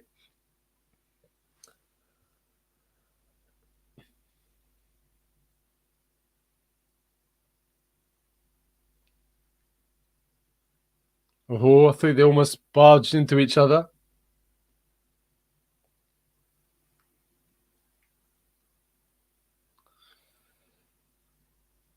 And it's interesting to know that, Sky Sports, they just said that Savannah Marshall growing up was a very incredibly shy child. And now that Claressa Shields was, she couldn't speak when she was younger. And now it's ironic that she turned into quite the opposites, And credit to them for working on that and developing on that personally. We'll see. Oh. Now she's gone over to Savannah. Oh, no. Sorry. Apologies. They exchanged rings. Corners. She walked over to Savannah Marshall's ring. I thought maybe she was just trying to instigate stuff.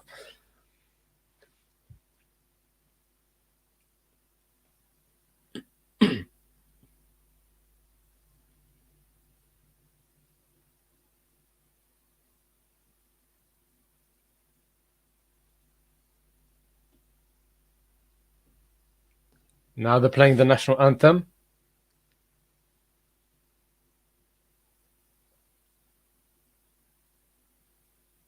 And there's still fans booing. I mean, I don't understand. Normally, in any sporting event, we've seen this for Wembley, for the FA Cup, in even boxing events, whenever the national anthem has been played, you hear that, in unison. And another interesting thing, this is going to be the first time I've heard the national anthem being sung after Queen Elizabeth II's passing.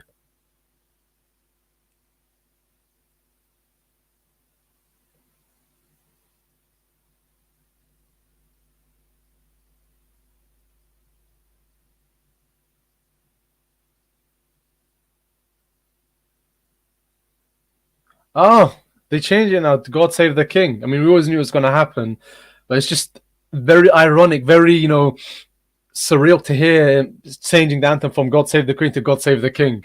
It's part of life, unfortunately. We just have to get accustomed to. Now they're about to play the US anthem for Claressa Shields. She looks smug. I am not going to lie. I used to really dislike her character, but I have to respect her confidence.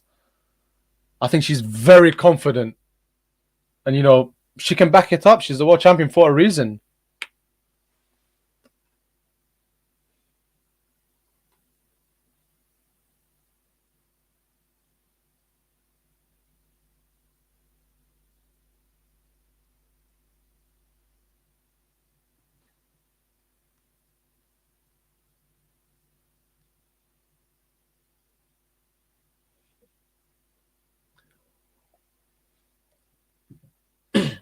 Guys, we are minutes away. Not even minutes. We are probably a minute away from this fight. So, guys, please like, comment, subscribe down below. Please share the link. Get engaged with your comments. Let me know how you think the fight will go. Let me know if I say anything that you disagree with. I want to hear your comments. I want to see your comments. I want to read your comments. I want to respond to them. I want to see if we will agree, if we don't agree. Because ultimately, this is, we're all boxing fans. We love the sweet science, and it'll be great to be involved with more.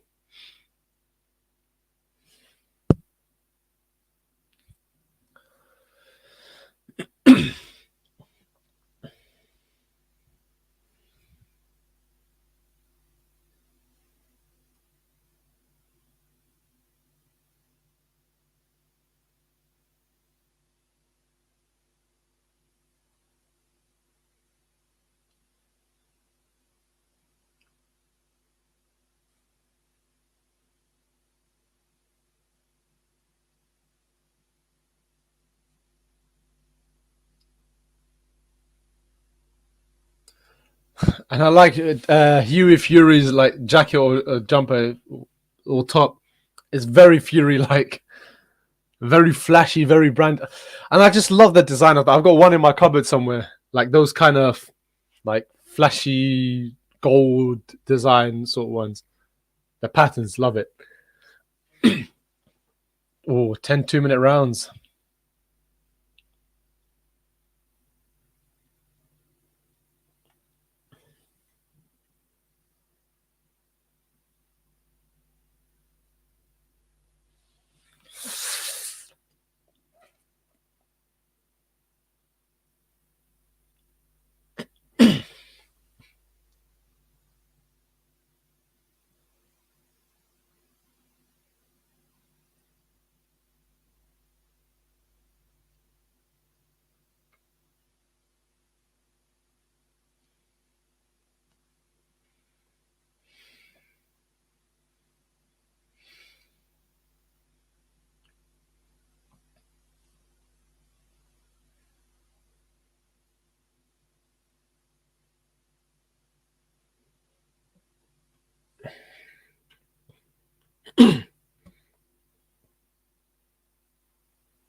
Is it Serena Williams?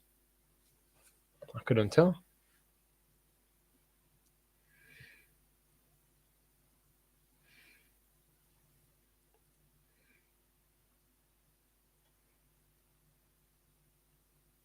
So Savannah Marshall is the WBO champion. 12 fights, 12 wins, and 10 knockouts. That would be very good going in. Very interesting. She's 31 years of age. So she's not exactly, too old or too young. Good age, for boxing.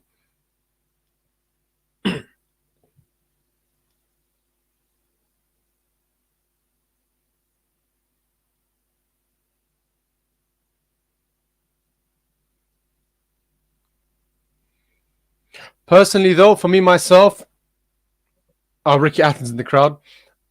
I want Marshall to win. And I think both fighters are very excellent, very top tier, elite level athletes. Oh, this is also interesting. Claressa Shields is 27 years old, 4 years younger, but 12 fights, 12 wins, and 2 by knockouts. So both had the same amount of fights, both had the same amount of wins. One's had like huge knockout thing, and one's had 2 knockouts. And it's ironic that the difference between them. So the ways in which Savannah Marshall won the fight has been knockouts. The remaining 2 fights have been by points, whereas the 10 fights that Savannah Marshall has won, that Claressa Shields has won, has been by points, and the 2 has been by knockout. So it's very complete, contrast of characters, of styles, rather, should I say. But like I said, before the fight starts, I like both fighters. I respect both fighters. But if I had to pick one, personally, I would pick Marshall just because I like her character more. So I think Claressa Shields I think she's arrogant, but perhaps rightly so. She's every right to be. But personally, I just prefer Marshall. So I want Marshall to win. But in my judge scorecards, I will be as neutral as possible, like I've done in the previous fights. So we have moments away, guys. Moments away from the fight. Let's see how this pans out. Ding, ding. Start round 1. Marshall's in the center. Claressa Shields on the outside of the ring, on the edge.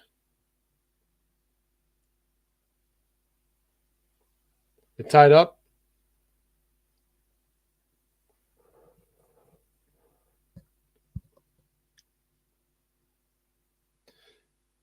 Shields, Marshall reminds me of Tyson Fury, is that her arms are down. She's very sort of not sluggish, but very, she's too relaxed. She reminds me very much of Fury, but I mean, we've seen how that works for Tyson Fury. Could this also work for Marshall? Claressa Shields arms down, but she's looking very slick, dodging, slipping, everything. And I think she's waiting for the hits. And few combinations, punches she has tried to throw. It's been very good. Oh, she's rocked Marshall. She's rocked Marshall. Oh my God, she's rocked Marshall. And she's still dodging it. Good. Claressa Shields on it. Claressa Shields is throwing punches. She's going in for the kill early on. So far, I'm giving this one to Shields. Savannah Marshall's got her in the corner. Claressa Shields is with the Mayweather sort of roll, and now she's got out the corner. She's throwing combinations. But to be fair, in all fairness, Marshall is dodging it. Marshall is slipping quite a few of her punches. Shields she's hunting. Oh, she's got in the corner again. Marshall's got Shields in the corner. Against the ropes. Still against the rope, but out the corner. Now towards the center of the ring. Oh, nice. Right thrown by Marshall, but Shields is countered. End of round 1. Oh, tough. But I would say probably Shields is some, because she landed so many good punches. Like for a period of time, she constant punches, but Marshall did dodge them. Sorry, not dodge all of them, but she it's not like she looked very affected by it. She seemed very much, slipping with them. Yeah, like the comment said, some of them were getting through. So I would say probably close, but probably edge it to Shields, this one.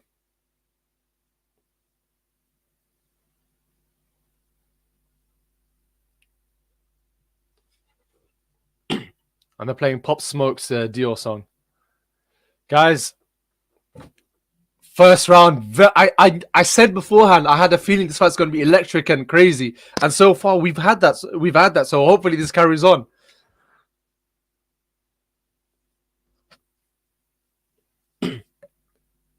Shields is throwing more jabs now, more rights. She's throwing more punches, more combinations, quick combinations. But Marshall always looks relaxed. She looks easy with it. And you can see that. So,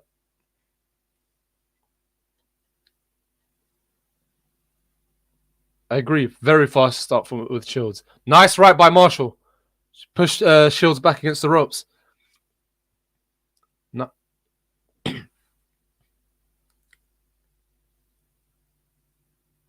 Oh, she's throwing a couple of... She's got shields up against the ropes. Few combinations thrown by Marshall. Like her just to feel her out. Nice slip by Marshall. They're getting involved in scraps, which is very good to watch.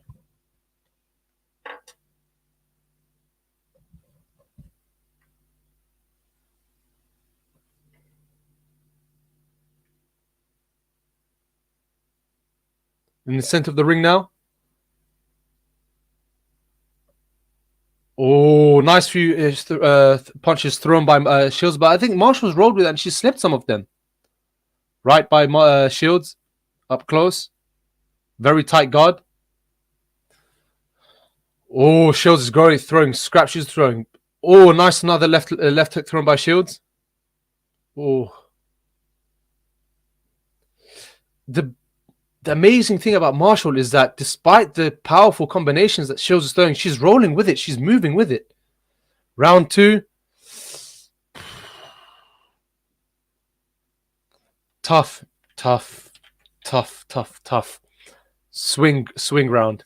It's a swing round for me, this one. This one's a swing round. It could have gone... It wasn't as dominating for Shields as the first round, but if I had to give it, that's the thing. It's so close, though. It's so close. Probably Shields, but very close. I.e., even though I would swing round and I would have given it to Shields.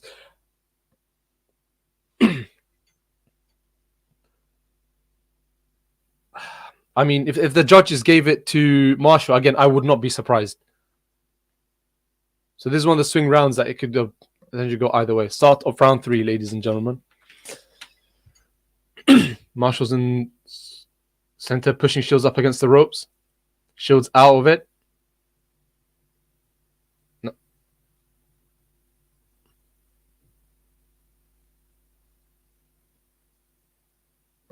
I love how Marshall is moving constantly. Even if she stands, she's always sort of bobbing, weaving side, throwing a few feints, trying to throw Shields up, because Shields is very sort of... She's been stationary in how she fights. She's waiting. When she throws, she'll throw and she'll move. Whereas Shields is very much... Marshall's very much like slipping, feinting. She's got Shields up against the ropes. Another few good combinations landed by Shields. And Shields has slept with it, to be fair. Marshall's letting loose, going a headlock now.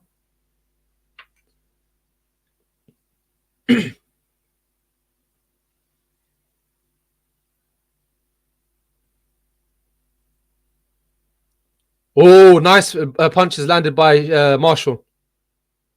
And Claressa Shields with a few. Jab by Marshall. Combination landed by Shields. Right and left. Jab landed by Shields. Oh, right and left landed by Shields, but now they're tied up against the ropes. This is a very electric, very good fight.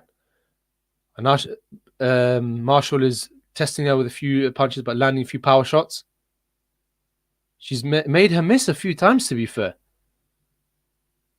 Oh, nice jab landed by Marshall. Very excellent jab. Jab and another slip. Looks like a clash of heads. No?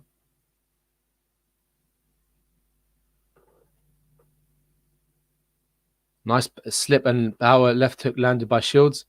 Yes, now the scrapping. Few punches landed by Marshall. Very close round, but again, I'd probably edge this one to... I'd give this one to Marshall, to be fair. Having said that, to be honest, even the first one, I probably may change my score of it. Maybe it...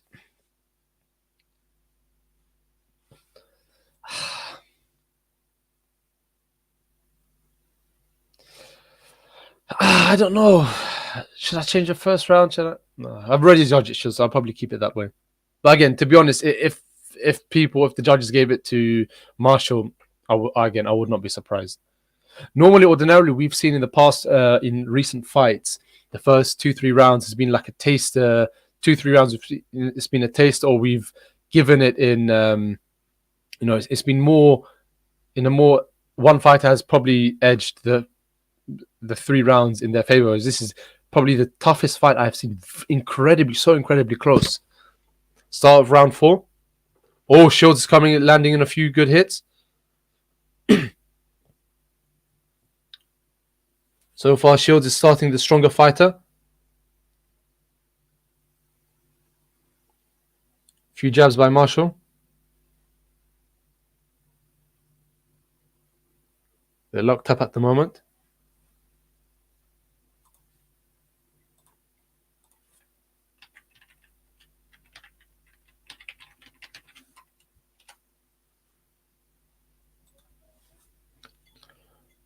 Marshall's got Shields up against the rope again. Is it me, or does Shield look like she's getting bruised up on her right eye? Or is getting like she's getting some sort of like problem in her right eye? Viewers' verdict. Yeah, okay, yeah. They gave 2 rounds to Shields, and same thing with same viewers' verdict. Same thing as me. First 2 rounds to Shields, including my swing round, and the last round to Marshall. Oh, nice few combinations thrown by Marshall. Oh, nice right landed by Shields. Few combinations thrown by Marshall.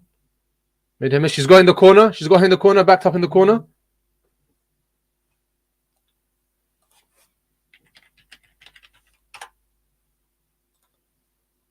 Interesting to see how this pans out. How this is going to go. This one close, but probably so far give it to Marshall. Oh, a few punches landed by Shields. Power shot landed by Shields. Oh, they're scrapping the center of the ring. They are not afraid to get into it. Oh my goodness. Nice left landed by Shields. End of the fight. Tough round. I was going to say Marshall for that one, but for the last few moments, Shields edged it. I mean, for the last few, 15, 20 seconds, Shields put on a show. Like she was the far greater aggressor. Very, very, very, very tough, but for them, I would say swing round, but this time I'll probably edge it to Marshall in my opinion. I'll give this one to Marshall.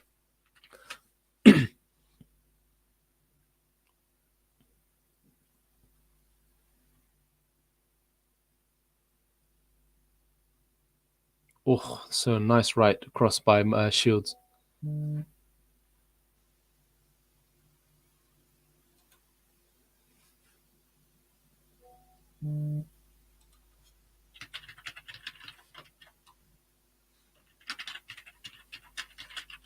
Start of round 5.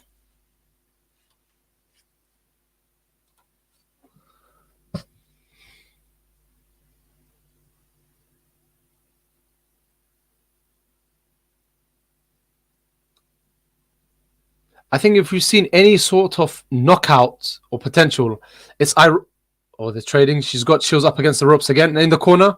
Shields got very, very tight, very excellent defense. We thought based on the records beforehand that Marshall would be far more likely to win the knockout because 10 knockout wins out of 12 wins, whereas Shields has had this trading again. Oh, nice right by Shields. Whereas, Shields has had 2 knockout wins from a total of 12 wins. Yet so far, the funny thing about this fight is that Shields has had... she's looked like the far more likely person to land a knockout win. I mean, I said this earlier with Faizan when he was on the channel, when he was on the live. 45, just under 45 seconds left to go for this round. Marshall throwing. She's got Shields up against the ropes.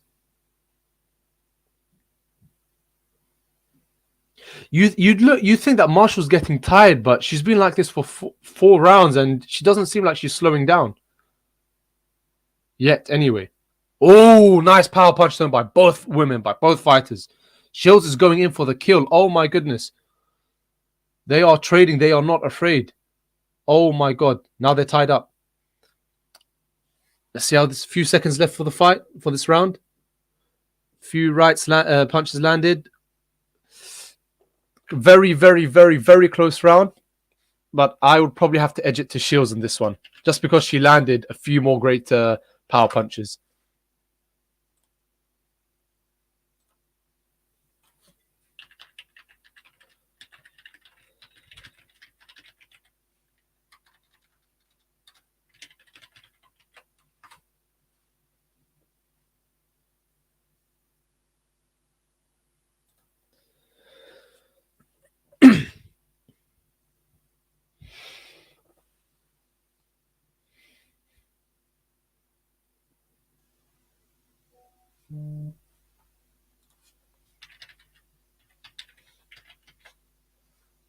So far, I mean, we are 5 rounds in, halfway of the fight.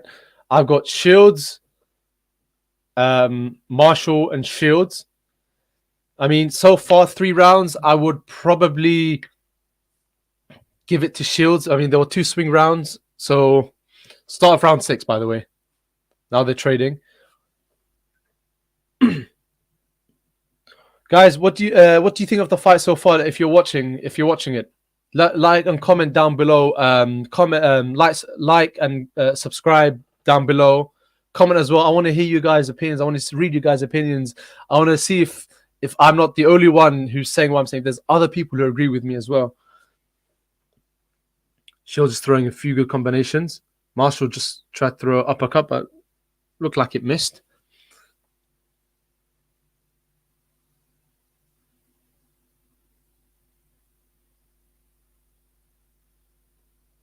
Shields is an excellent counter puncher from what I can see. Absolute astonishing counter puncher. Taking a few good punches to the chin now. And she looked rocked. She looks troubled. And she's holding on to Marshall. Yeah, I think Claressa Shields may have a cut or a redness below the right eye. Are they holding on? And they're still throwing punches. Just trying to see. I need to get a good angle of this.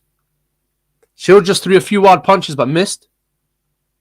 And you can hear Marshall speaking to Shields like, get off me, stop holding on to me. I think Shields knows that.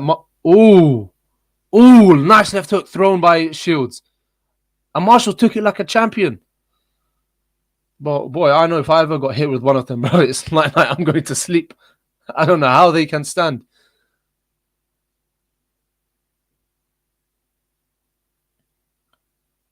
Both fighters landing on each other.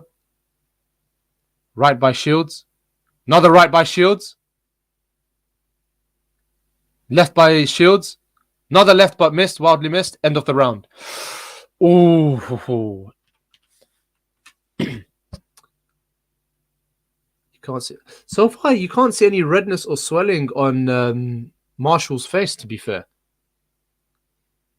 I mean, it's no obvious. I mean, obviously there is, but there's no obvious signs per se. Paulus Moses, you're on Shields. My bro, what do you think? You think Shields is winning? Yeah, to be honest, man, I probably the same thing. Round 6, I'd probably edge that one to Shields because she landed a few more better punches. You know, I'd probably edge this one to Shields as well.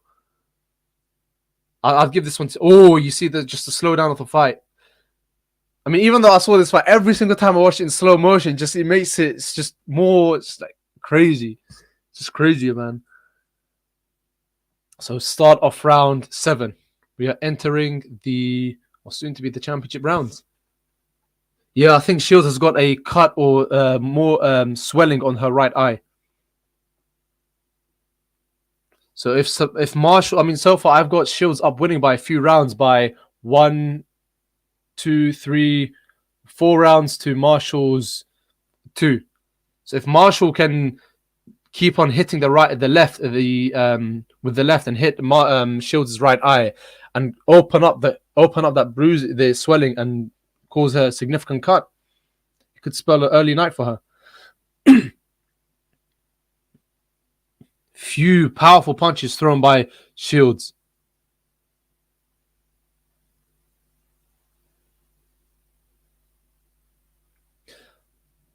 you get the sense that Shields is throwing the more powerful punches, but Marshall's throwing the harder punches.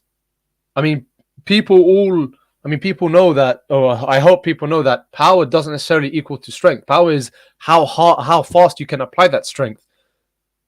Or I think they grab him onto the corner. But yeah, I mean, if you're looking at just a few power punches thrown by Marshall, Shields covering up, throwing left hook, keep a very tight defense. Marshall's going in, trying to open her up. She's got against the ropes in the corner.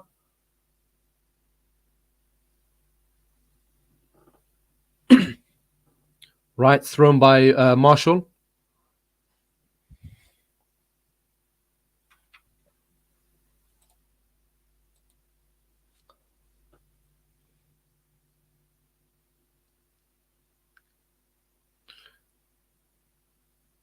Shields is throwing more. She's landing more punches. I mean, I thought at the start of this round, Marshall did enough, but I think Shields is applying the pressure in the final round, in the final section of the final part of the round. So tough. Probably Shields again for that one, in all honesty. I'd say actually no. Swing round. But Shields. I think Shields is now starting to run away with the scorecard. I mean, she's won for 7 rounds in. I've got Shields, swing, but Shields, however, it's very close. Marshall, and it's another swing round, but for Marshall, so 2-2 so far. Shields, another swing round for Shields. So you got 5 rounds to 2, 7 rounds in.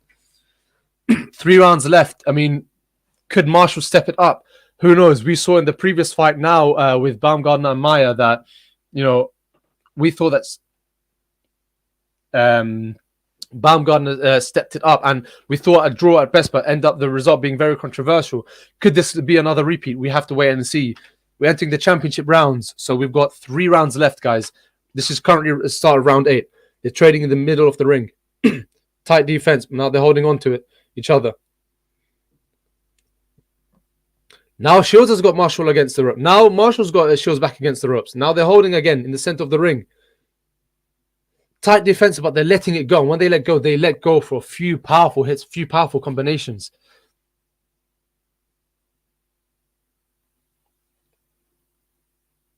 Shields with the tight defense, waiting for her to counter. Oh, a few powerful 2 hits thrown by Shields, left and right. I think they just missed.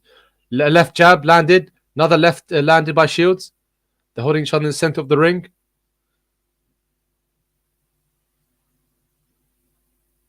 Now they're exchanging.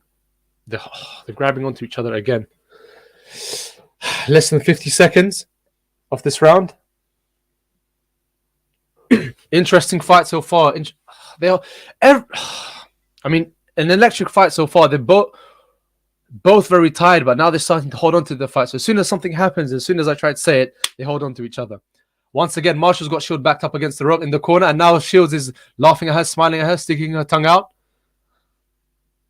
Now she's backed up Marshall against the ropes. She's slightly away, holding in the center of the ring. Few power punches. Now she's throwing some punches. Yes, now Marshall, she can only win by... Yeah, I agree. Paul Osmosis, I agree with your comment. I think Marshall could... the only way Marshall could win now is by a knockout. But I mean, like I said, we saw in the previous fight with Baumgardner and Maya that the judges ultimately had a very controversial decision. I think if Marshall wins on points, it'll be a controversial decision. Even though I wanted Marshall to win, I said this from the outset. I think Shields has done enough to get the decision. So we'll see how this carries out. A few more rounds left, guys. This round 8.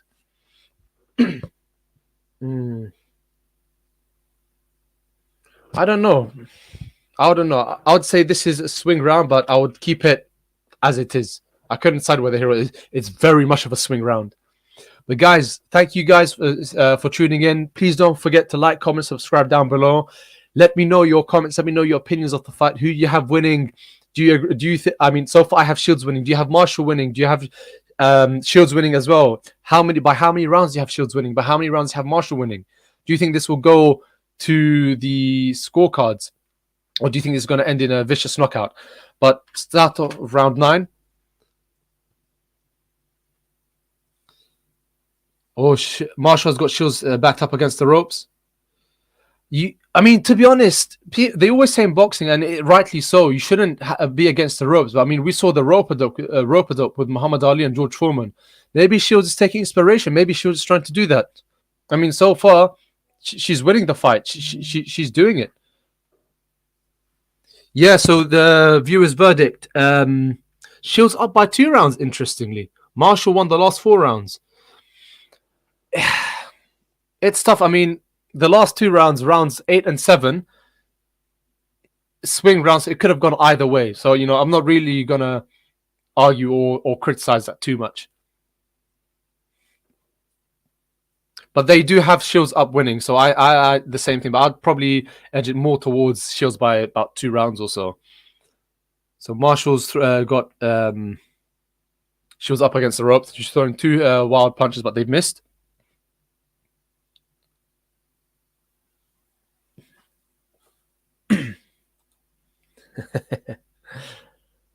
I'm guessing. Oh, yeah, I'm guessing you've got a bit. You're a big Shields fan, Paulus. Am I right? Send off the ring. It's trading, throwing. I think now Marshall is starting to get. I mean, both fighters are obviously getting tired, but I think now, based on the tempo, Marshall's getting tired, whereas Claressa's Shield is still keeping up. That she's still keeping it. End of round 9, guys. End of round 9. We've got one more round. Half the championship rounds are done. We're entering the final round, round 10. Who do you guys have this round? Who do you guys have winning this round? Who would I have? Probably Marshall. I would have Marshall this round, I would say. Again, tough, but probably Marshall this round.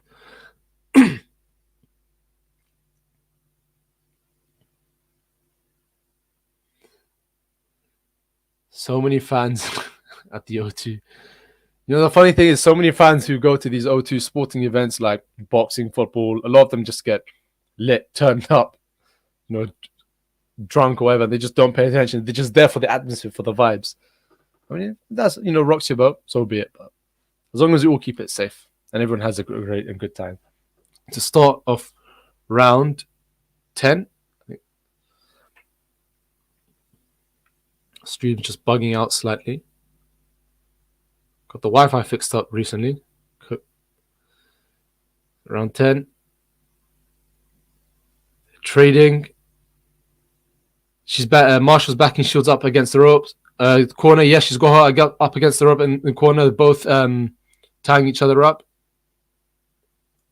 Yes, Marshall's throwing a few good punches, few good power punches. Landed it on Shields, but Shields is, to her credit, she's still standing strong.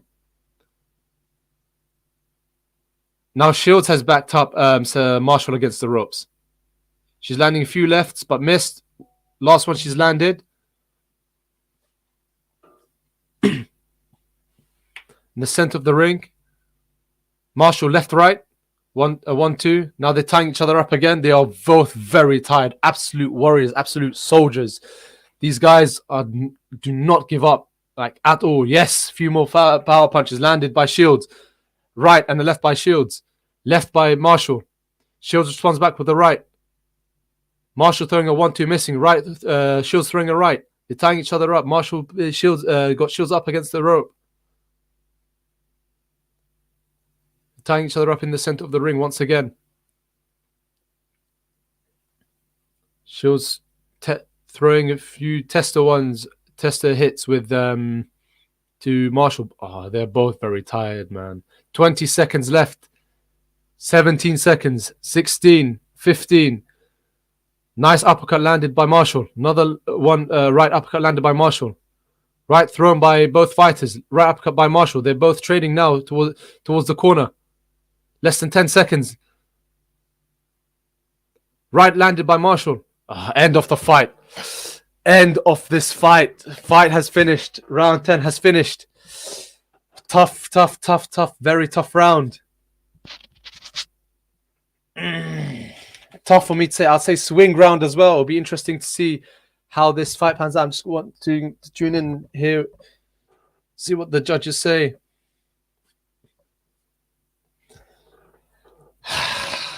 Guys, who do you think has won this fight? So, before the decision is given, I've got Shields, swing round, but Shields very close. Marshall, a swing round for Marshall, so 2-2 so far. Then I've got rounds 5 for Shields, 6 for Shields.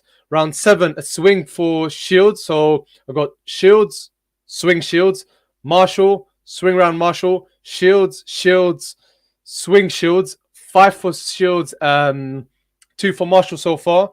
Rounds 8, swing around, very close. Rounds 9 for Marshall. Around 10 swing. So I've got Marshall up by 1, including all the swings so far. For Marshall, 1, 2, 3 for Marshall so far, including the swing rounds. All very close rounds. The viewers' verdict, Shields up by 1 point, 97-96.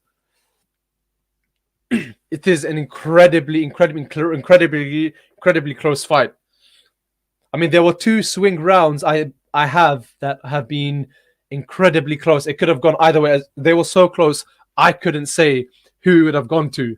So if it goes in Marshall's favor, I would not be surprised. Because there were, like I said, few swing rounds that I gave to Marshall, but it could have been either way. And there were 2 other swing rounds that very difficult for me to even say who would have won it. But I mean, one thing I will say is that I said from the outset, at the start of this stream, that this fight could end in it would not end in a knockout. It would end in a points decision. It would end in a points decision.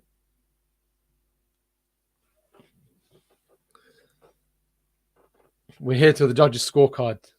For the scorecards. And now they've dimmed the lights down and they've got on the referee and the 2 fighters. Interesting to see how it turns out.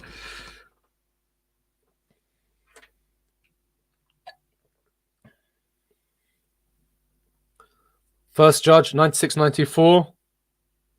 The other 2 judges, 97-93. Unanimous decision. Unanimous decision. Claressa Shields won it. The GOAT won it. She's got the decision. And Marshall's obviously devastated, but she's raising her arms up. I mean, credit to both women.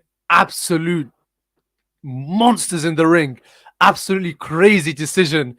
Credit to both of them. I mean, it was a very, very, very, very close fight. A couple of swing rounds. Could have gone either way. But, oops, sorry about that. Could have gone either way. Like I said, credit to both fighters. Valiant, excellent efforts. Marshall can never, ever, ever, ever, ever in her lifetime ever look back on this fight and think she performed poorly. She performed at such a level that it's just crazy. It's just unbelievable. She showed so much heart, and despite the strong, powerful punches that she ate from Shields, she still took it like a champion. She still pressed forward. She still went on it. And now they're talking the center of the ring, congratulating each other, But I mean, can't say I'm really surprised, because I think this decision has been, I would say it's fair in the sense that, it's a very close fight, but I'd say it's a fair decision. Very close fight, but fair decision in favor of Claressa Shields. I think she deserved the win. She came to the UK. She fought a hostile crowd. She won it. Like I said, it's a Rocky IV fight. She wears the US branded shorts. She comes to the British fighter's own backyard. She faces a a very hostile crowd, all the booing in the beginning, although it didn't end in a knockout, so not quite exactly the Rocky Drago fight. But I mean, she ultimately got the decision. In my opinion, the rightful decision. Like I said, I wanted I wanted Marshall to win, and I'd like to think I gave a very fair. I gave a very fair, scorecards in favor of Shields for this fight overall, and yeah, man. But it is what it is. I'm sure many people will be devastated. Many people thought Marshall probably won it. I don't think so. I think, Paulus, I think you were right. Me and you were both agreeing with each other that this is like Claressa Shields rightfully won it. But guys, let me know what you think down below in the comments. What you think of this fight. I mean, this has been without a doubt one of the best fights I have watched this year and in recent memory, in all fairness. I mean, both fighters absolutely valiant effort. I was about to say valiant behavior. Valiant effort by both of them. Claressa Shields rightfully deserves it, in my opinion. This fight, absolute excellent performances. I mean, her counter punching style and the power behind the venom behind each punch behind each punch was with the intention that she wanted to knock out and hurt Marshall. And she kept up for all of the fight, for the entirety of the fight. And bless her, she's very upset, very emotional. She's avenged the amateur loss now. Now she can put that to rest. Reminds me of the Anthony Joshua Dillian White fight when they fought with each other. They fought the amateurs. Dillian White ended up beating Anthony Joshua, and now the roles were reversed. So bless her. Points decision. 13 fights, 13 wins, 2 by knockout. I think Marshall put up a very brave effort. And again, it was a very close fight. She didn't win in such a dominating fashion. She won in a Paulus Moses very close fight. I think you mean a very close fight, my brother. But yeah, I agree with you. It's a very, very, very close fight. And I was just saying now, I think Claressa Shields didn't win it in such a dominating fashion that it definitely warrants a potential rematch. I mean, prior to this fight, they had the exact same records. Both had 12 fights. Both had 12 wins. Although, obviously, one had, 10 out of 12 for knockouts and one had 10 out of 12 for points. So I think this could be another interesting fight. I mean, could this be a classic, we've seen this throughout boxing history where fighters have, a series of fights, trilogies, or even 4 fights, or even more. So could this be another one of these situations? Could this be a classic fight? Could this be an iconic story maker whereby these 3 absolute warrior women have a trilogy, excellent trilogy fights? Who knows? We have to wait and see. I think if I was Marshall and she had a rematch clause in her contract, similar to the previous fight, I think she should invoke it. I mean, she didn't win in such a Shields didn't win in such a dominating fashion for her to say, no, you don't deserve to win it. I mean, just like the Maya Baumgardner fight, I think that fight was a robbery, and she has every right. If Maya has a rematch clause, I think she should invoke it.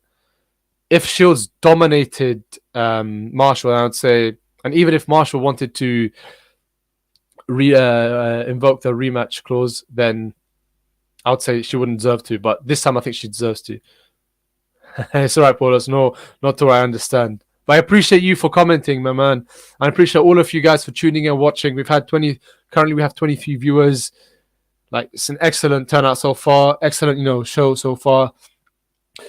So, guys, let me know. I'll be on for a few more minutes to see if you guys want to comment. See if you guys, where do you think the journeys both fighters will take from this point forward?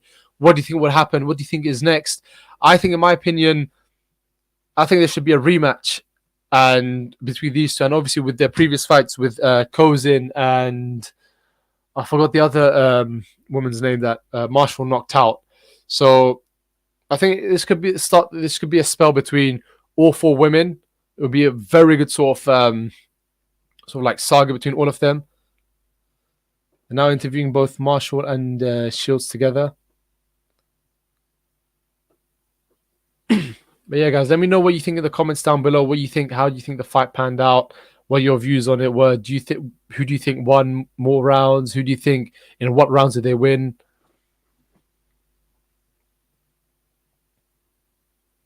Absolute warriors in both women. Like, it's just crazy, absolutely nuts.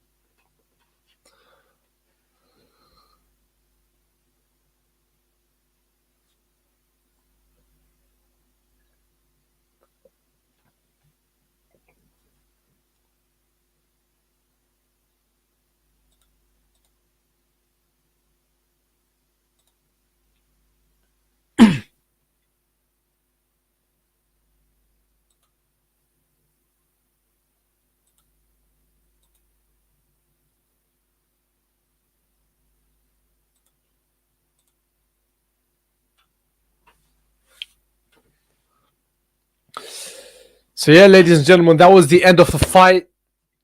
Absolute crazy fight between Claressa Shields and Savannah Marshall. Both women absolute warriors. Credit to both of them.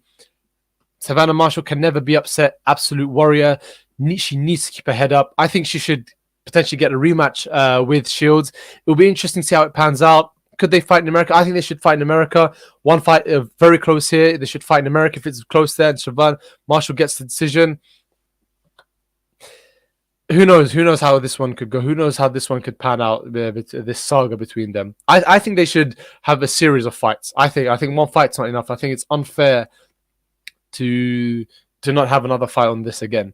But who knows? Who knows? We have to wait and see. You have to see what the future holds in for us. I mean, as for the previous fight, quick roundup on it. A robbery for decision. Fight of the year contender. Potentially, yes. We have to wait and see if there's going to be a fight in December between, I think, Fury, it could be Usyk, if there's the whole Joshua saga with Chisora. We have to wait and see, because Chisora himself in recent years, and I've said this before, and I will always stand by this comment, I think Chisora in recent years can pose a threat, can pose a problem. He's a very tricky fighter. He's an aggressive fighter, and he will not let you go. You're talking about maybe 6, 7, 8 years back, Chisora was someone many fighters, could walk over. But now, recently, he can pose a great problem, a huge, humongous problem. So we have to wait and see. But is this a fight of the year contender? Like I said, yes, it could definitely be up there. I would say I would put this up there with the with the Anthony Joshua Usyk fight, and with the maybe even Joseph Parker Joe Joyce fight. I think that was a very good fight. Entertaining to see how it went. Oh, and now we see Claressa Shields looking at Marshall with a smug look on her face, holding all 4 belts. Arrogant look. But again, like I said, she can back it up. I mean, the greatest fighters of all time in their divisions have always had an element of arrogance, and they've always been able to back it up. We've seen it with Mayweather, we've seen it with Ali, and now we've seen it with the GOAT, the greatest woman of all time. Claressa Shields, man. Very interesting, very interesting to see how this one will end up.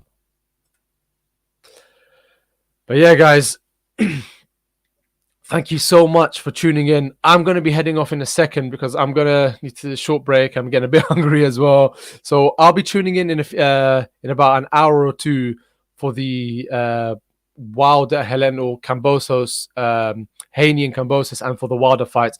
Guys, tune in for that one. Another live watch along.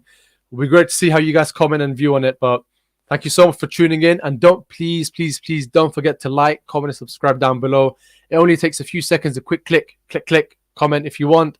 Like I said, it helps us create more content and helps us to have more live watch along for you guys. But I hope you guys enjoyed it. I've been Ali, and See you guys in a few hours.